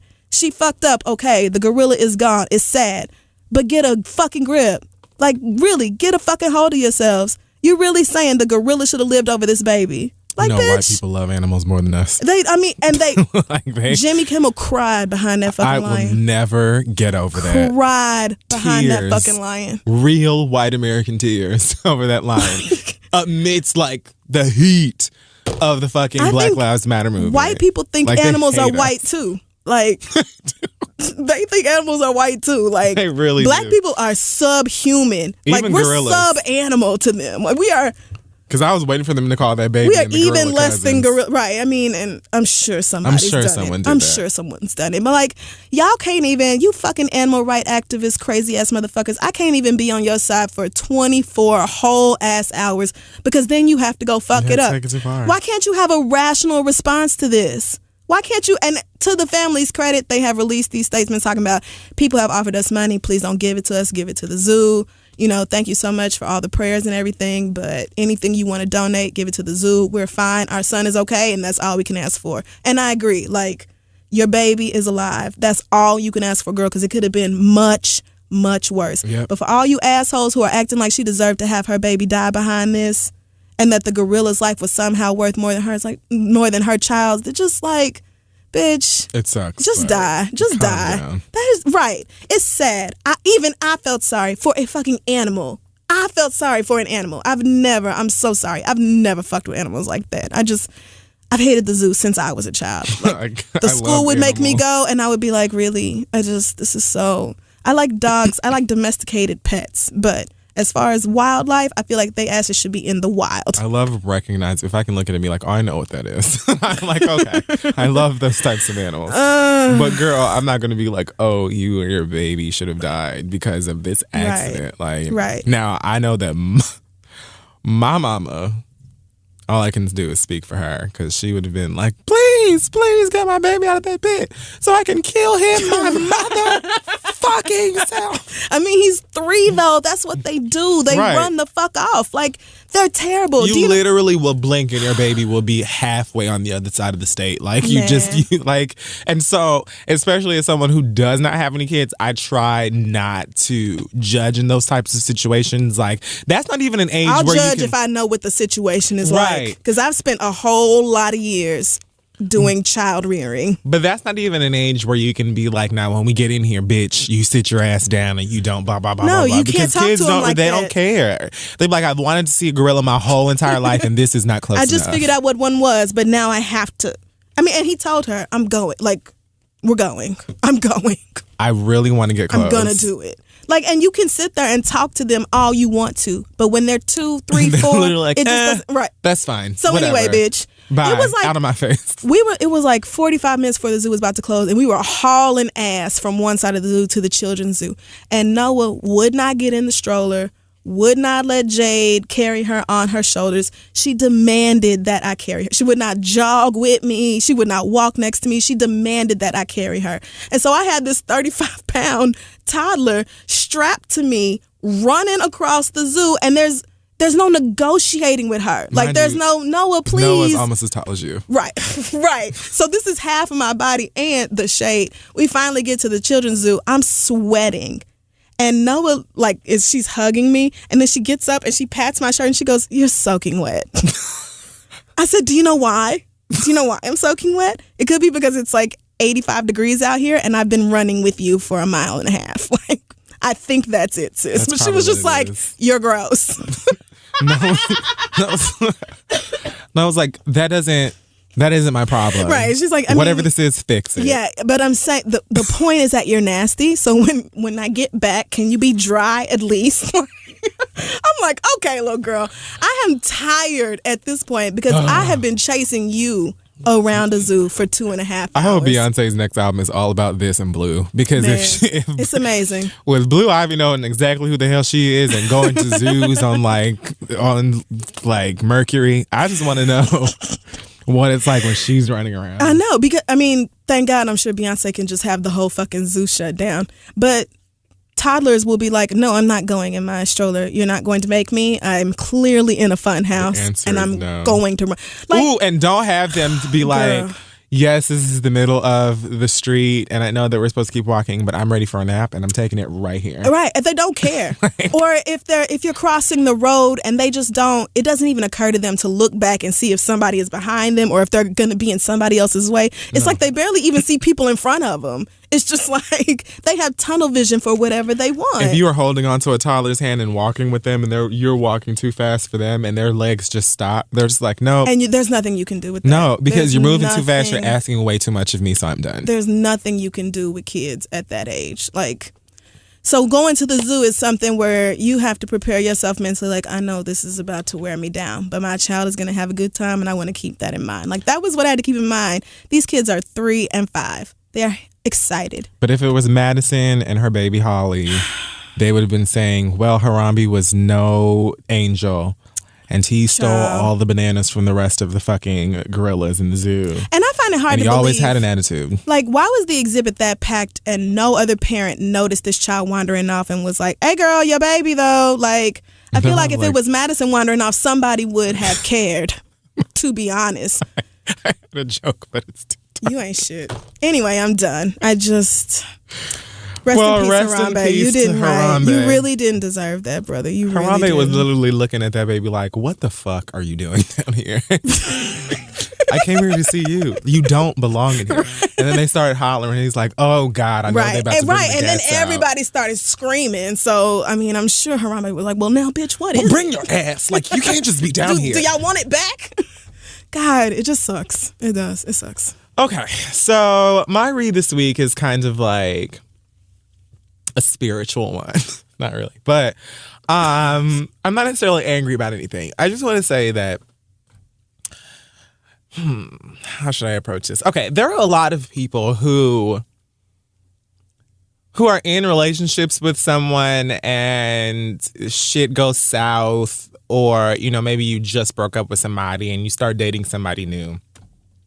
Right. And then they get to running around talking about how great this new person is how great, how they do all of the things that, Juwan wouldn't do. And, and opens the car door for you when you're getting into the Uber and like paid for extra biscuits, whatever. Like, y'all will be flat out trying to like flex on your ex and Instagram about how great this new nigga is, how great this new woman is. But it's like y'all seem to be forgetting something called the honeymoon phase. Now, I don't know. Maybe you don't think back to the time that that person that you're trying to shit on was also super perfect and super great when y'all first started dating each other. And then it's not anymore because y'all niggas hate each other at this point and you didn't do the work to maintain your relationship and establish trust and those sorts of things. Or maybe that nigga just ain't shit or she just ain't shit. It doesn't matter.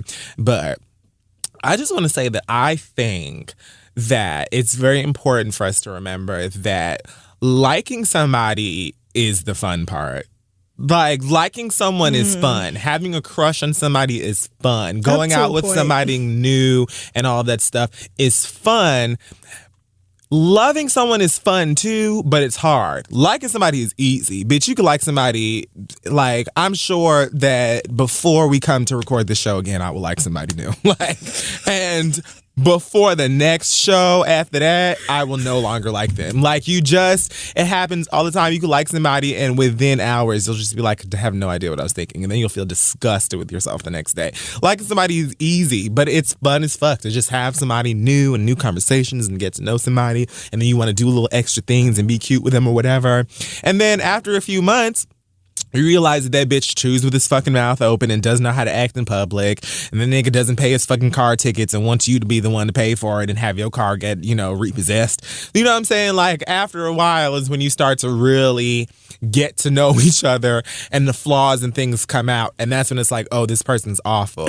That's not how shit works. You have to find somebody and establish a situation with someone and get to a place where it's like, okay, well, this is who this person truly is. These are great things about them. These are the not so great things about them. Can I tolerate all of these things? Yes. Okay, well, let me stay and figure out ways to make it work. And let me figure out a way so that my flaws and my bullshit can also, you know what I'm saying? It's about synchronizing and all of those things and getting to know each other. But I just don't want to hear any more you bitches talking about how sickening this new piece is and how, when y'all go to a new place or you go out of town, he like rented a car from Enterprise and paid for the whole thing and took you to go get crab legs. Like, I don't care about any of this, that like new fresh dating stuff. It's cute. It's fun. That's the greatest part. That's why a lot of y'all can't stick to a relationship now. Like, that's why so many people are better off single or prefer to be single because you just like running around and dating and getting to know new people and frolicking and mingling and networking and doing whatever the fuck in the bedroom and outside. And there's nothing wrong with that. But I just think that it's incredibly goofy and you're doing a disservice to yourself to try and convince me and whoever used to fuck you that you have just found. You have found El Dorado because this bitch is out here in pristine gold. He's perfect. She's perfect in every imaginable way. And then you're going to come right back onto IG in 3 to 4 months with some fucking caption, some quote from a K. Michelle song about how niggas ain't shit and make sure that you cut your grass and all. Like, I don't care. Leave us alone. Leave me alone. Stop it. Be honest with yourself and stop trying to make a relationship so important to you that you just got to be out here figuring it out. You just got to find your diamond in your rough. You just have to. And then you have to just buff it down and show it off to everybody. Like, you are probably going to go through a few dates, a few heartaches, breaks, and a few lemonades before you find the person that you're meant to be with. And I just believe that that is all a part of, God introducing you to relationships and figuring out what's wrong with you and what's wrong with them and what you can and can't, settle for. So instead of trying to get me to believe whatever the fuck it is that you want me to believe or your ex-boyfriend or girlfriend, don't be afraid to tell that bitch to eat dust. Don't be afraid to be like, oh yeah, this nigga's pretty awesome. And niggas should just be awesome. Like, that's just the way that it is. I don't have to go and run on the top of a fucking mountain or a hill and do a 360-degree twirl like The Sound of Fucking Music and announce to the universe that I found a nigga who, like, pays the gratuity or whatever. Like, I don't like you could just date and find what you like and what you don't like. Go through a couple of dates. Do just a little bit of hoeing until you find your place in the world of love, because you're going to look real dumb when you try and convince everybody that you done found your Idris Elba and the nigga is actually Flavor Flav. Oh, God. I would love to casually date, but I don't think I know how. How to casually date? Yeah. What do you mean? Like, I don't know how to. I've never done it. I've only ever been in, like, serious relationships. I've never just casually dated multiple people. So you've just been like, oh, I met a girl and she's lesbians, really cool. yes. So you know how we do. Like, yes. All of my relationships have been, like, a minimum of 3 months, 6 months, one or the other. And see, that's why y'all be getting to bashing on national TV and shit now. Like, that's why y'all are out here knocking each other's skulls loose, because y'all be like, ooh, she's sickening and so, like, fine, and her nails are clean or whatever. And so I'm moving in on Thursday, and, you know, we're going to be together. And it's like, I actually hate this bitch. And then y'all get to boxing. I know. Like, it's true. But I'm just saying, like, I would love to know how, and maybe this summer I'll figure it out. Like, maybe this summer I'll actually meet people, like, I'm attracted to and all that. But dating means that you literally went out with a person that you like, yeah, I don't likes do that. you. I don't do that. And y'all just kick it. You go to a movie. You go to the park. You go do whatever. I don't ever like anybody. I don't ever have crushes on anybody. Like, that isn't true. I be having the same raggedy crush on somebody for like a year. I don't ever develop new ones. You know who I have a crush on. It's been the same crush forever. That is odd. It is, I but know. At the same time, but it still is there. That's no one's business. And it's questionable. It is. But at the same time, it's all real I'm saying shaky, is, but still, like, I just go, like, you have to date. I think that, again, so many of us feel like we supposed to be in relationships. Like, you gotta have somebody because you're washed up or you're whatever if you, like, single. Bitch, being single is fun. It's the best. Like, it's, and that's not to say that there's anything wrong with being married or being in a relationship, but you learn how to thrive in a relationship or in whatever else by dating, by going and meeting people and being like, you know what, I really don't like niggas that wear Pumas or like anything. Just like, you have to be able to go through a couple of these things. And it doesn't mean that you out here fucking everybody. If you want to do that too, fine, whatever. But when I say date or do a little bit of hoeing, what I mean is like literally going on dates, meeting people, and not necessarily committing yourself to somebody just because they fine and y'all get along for the first couple of weeks that you meet each other. Because eventually you're going to run into something about that person that is going to drive you fucking crazy, and they're going to run into something about you that's going to do the same thing for them. And then y'all niggas are going to be plucking at each other's eyeballs and posting it on Snapchat saying, I done killed this bitch because he tried to hide me. Like, yeah. And you won't have to do that if you just take your time. Do it right. Let's wait a while before. Oh, I don't know where you're going with that. It was a Janet Jackson song. Oh, sorry. I was blanking out totally because you're I was taking time off to make a family like she is. Anyway. Leave me alone. That's just something that I felt on my heart because you girls be out here just like legitimately playing a game. But I think that all ties back into y'all feeling like, you know, you be in a relationship so everybody needs to know. It makes you look real goofy, girl. Like, take it from the greats. It's just not that serious. Like, Jay-Z and Beyonce have had their issues too, but they are still together. Why? Because they were with each other long enough. They've been through enough long enough. They have spiritually and emotionally and mentally and physically connected with one another to the point where it's like, I haven't been through enough with you. Oh, that's so much intimacy. I can't do it. Fix it. You know what I'm saying? But you don't have to want that or need that. All I'm saying is they shut their asses up about being together forever. They really forever did. Because they wouldn't even confirm they were married for years. It was like, and I get it. It was like their 4th anniversary before they were like, yeah, I guess like we got married or whatever. If y'all must know. I'm telling you, mind your business and make everybody else mind your business and see if you don't have a better time dating or being in a relationship. No questions and no answers. Mind yours. Fuck off, piss off, bitch. I'm going to be completely out here crazy in love with my shit whenever I do find a nigga who I decide, I guess you could stay. I'm promising you, you won't know. All right. You good? Is that it? I guess. Okay. That wraps up this week's episode of The Read. Make sure you follow us on Facebook, Twitter, Instagram, and Tumblr at This Is The Read. Check out our website, thisistheread.com. Also, don't forget, tickets are on sale for our upcoming shows in San Francisco on June 11th and London on July 30th, available at thereadlive.com. We are super excited to come see y'all. And also, don't nobody care about your scowls, bitch. Don't nobody care about what you have on. I'm just saying in general for the girls. Like, we're not impressed. You know what I'm saying? And so you shouldn't be impressed. Like, nobody cares. Literally no one cares. Like, I don't understand why y'all are still going out trying to impress everyone. That doesn't have anything to do with relationships. That's just in general. Like, you girls could literally stay at home and choke. Okay. Also, heads up, next week's episode will be late because we will be at Formation. So, some other time that week, girl. Absolutely kiss late my or ass. early. I don't really know which one it'll be. Well, we should do it late so that we can talk about the tour.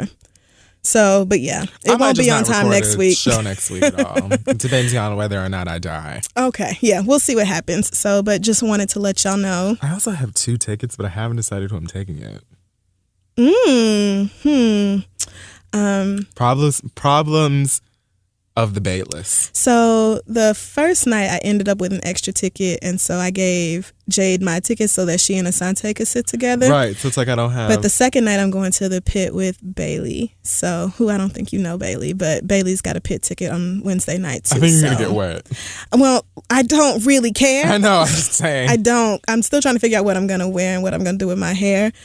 But I feel like I should have this narrowed down already. And the fact that I don't is causing me some anxiety. But anyway, it's coming. So. Yeah, I mean, it could literally just be me and Jesus. Right, I don't know what's going to happen. But and a lot of people have told me, you're going to hate the pit. And if that's true, they then... lied because they've never been in the pit. Well, I think they went in the pit and they were like, oh, I didn't like it. Well, but I mean, lied to you. That may be the case, but I'll have a regular seat also. So I'll experience it both ways. That's really all that matters. So I'm just so excited. The Queen is coming to enrich my life. It's been long enough. And it's the only bright spot in my week.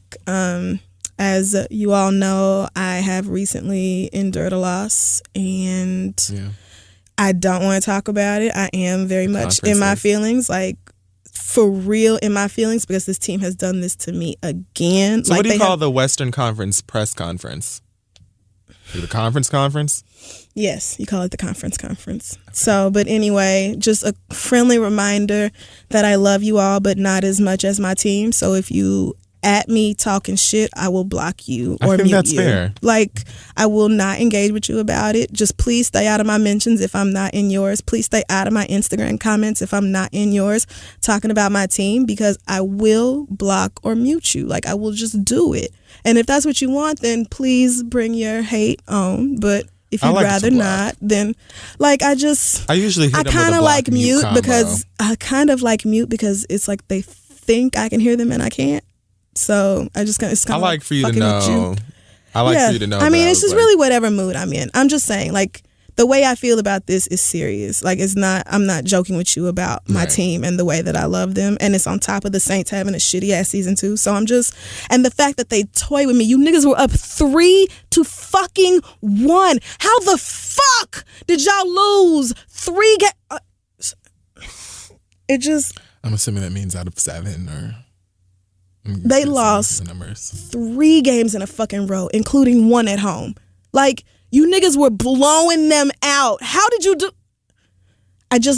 Don't talk to me about this, okay? Just don't. Riley probably just got them a bunch of drink tickets the night before. Just don't talk to me about it. I just don't want to fucking talk to y'all about it. Please respect that.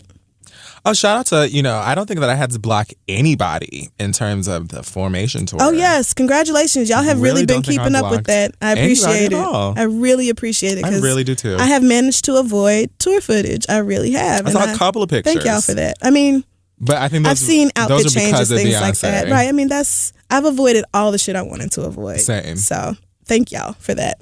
Anything else? Do you have any news? Yes. 305 Live is in just a few weeks here in New York City. You can go to fury305.com to get tickets. It's going to be a wang dang doodle bitch.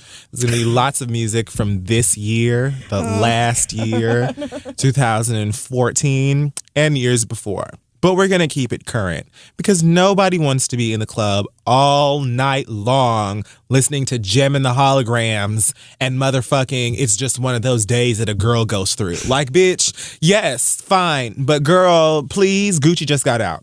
So, oh God. 305 Live is going to be great. If you came last year, make sure that you show your face again. If you didn't, make sure that you show your face this year because it's going to be loads and loads of fun. It's Pride weekend as well. So it's going to be lots of fun. It's for people who literally want to come out and have a good time and dance. It's a no judge zone. Come, It's a good time every time. Absolutely. So go and grab your tickets and things of that nature. It's going to be fun. Shout out to everyone who I saw in DC who came up and spoke and took pictures. I'm very sorry if I had a poor disposition. Chase tried the fuck out of me on several occasions. A couple of people stepped on my shoes. But, the shoe part isn't such a big deal. It happens. It's part of going to the club. But, you get agitated. Yeah. But thank you anyway, many, many, many of you, not just in D.C., have come up and said, I know that you hate when people touch you, so I won't. Now, I just want to clarify something. I do hate it when people enter my space. You can tap my shoulder if my back is turned to you to get my attention. I will not bite you. Like, niggas, this wasn't even at D.C. Some girl, I think maybe I was in Miami. Yeah, I think I was in Sweet Heat. And this girl approached me and she tapped me on my shoulder. I turned around. She was like, "Are you cute for her?" I was like, "Yes." And she was like, "I'm so sorry I touched you. I know that you don't like people to touch you." I was like, "You didn't take any flesh with you, girl. You all right." So I have to clearly do something. Yeah. To fix. Well, I mean, this is definitely the message that you've put out. So I understand why people received it in that way. And then a part of me doesn't want to fix it because then no one will touch me. But I, also don't want for y'all to think that you can't. Come and speak to me. But anyway, hi, and I think that's it. Do I have anything else? July 30th is London. Yes. San Francisco coming up very soon. I'm forgetting something, but I don't know what it is. Oh, shout out to Uncommon Sense. Andrew's not going to be on this week. Praise God. They just told me. I was like, so I'm looking forward to going to work tomorrow. Good. But I think that's it for me. Do you have an acronym? FCFL.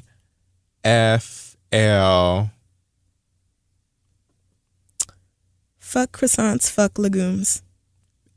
And why would it be that? I don't know. What is it? It's fuck Chase for life. Because quite honestly, for all of my days, y'all can eat several dicks. And that's literally until the end of time. Till the end of time, y'all hoes could die. That's how I feel. Fuck y'all forever. All right. We'll see y'all next week.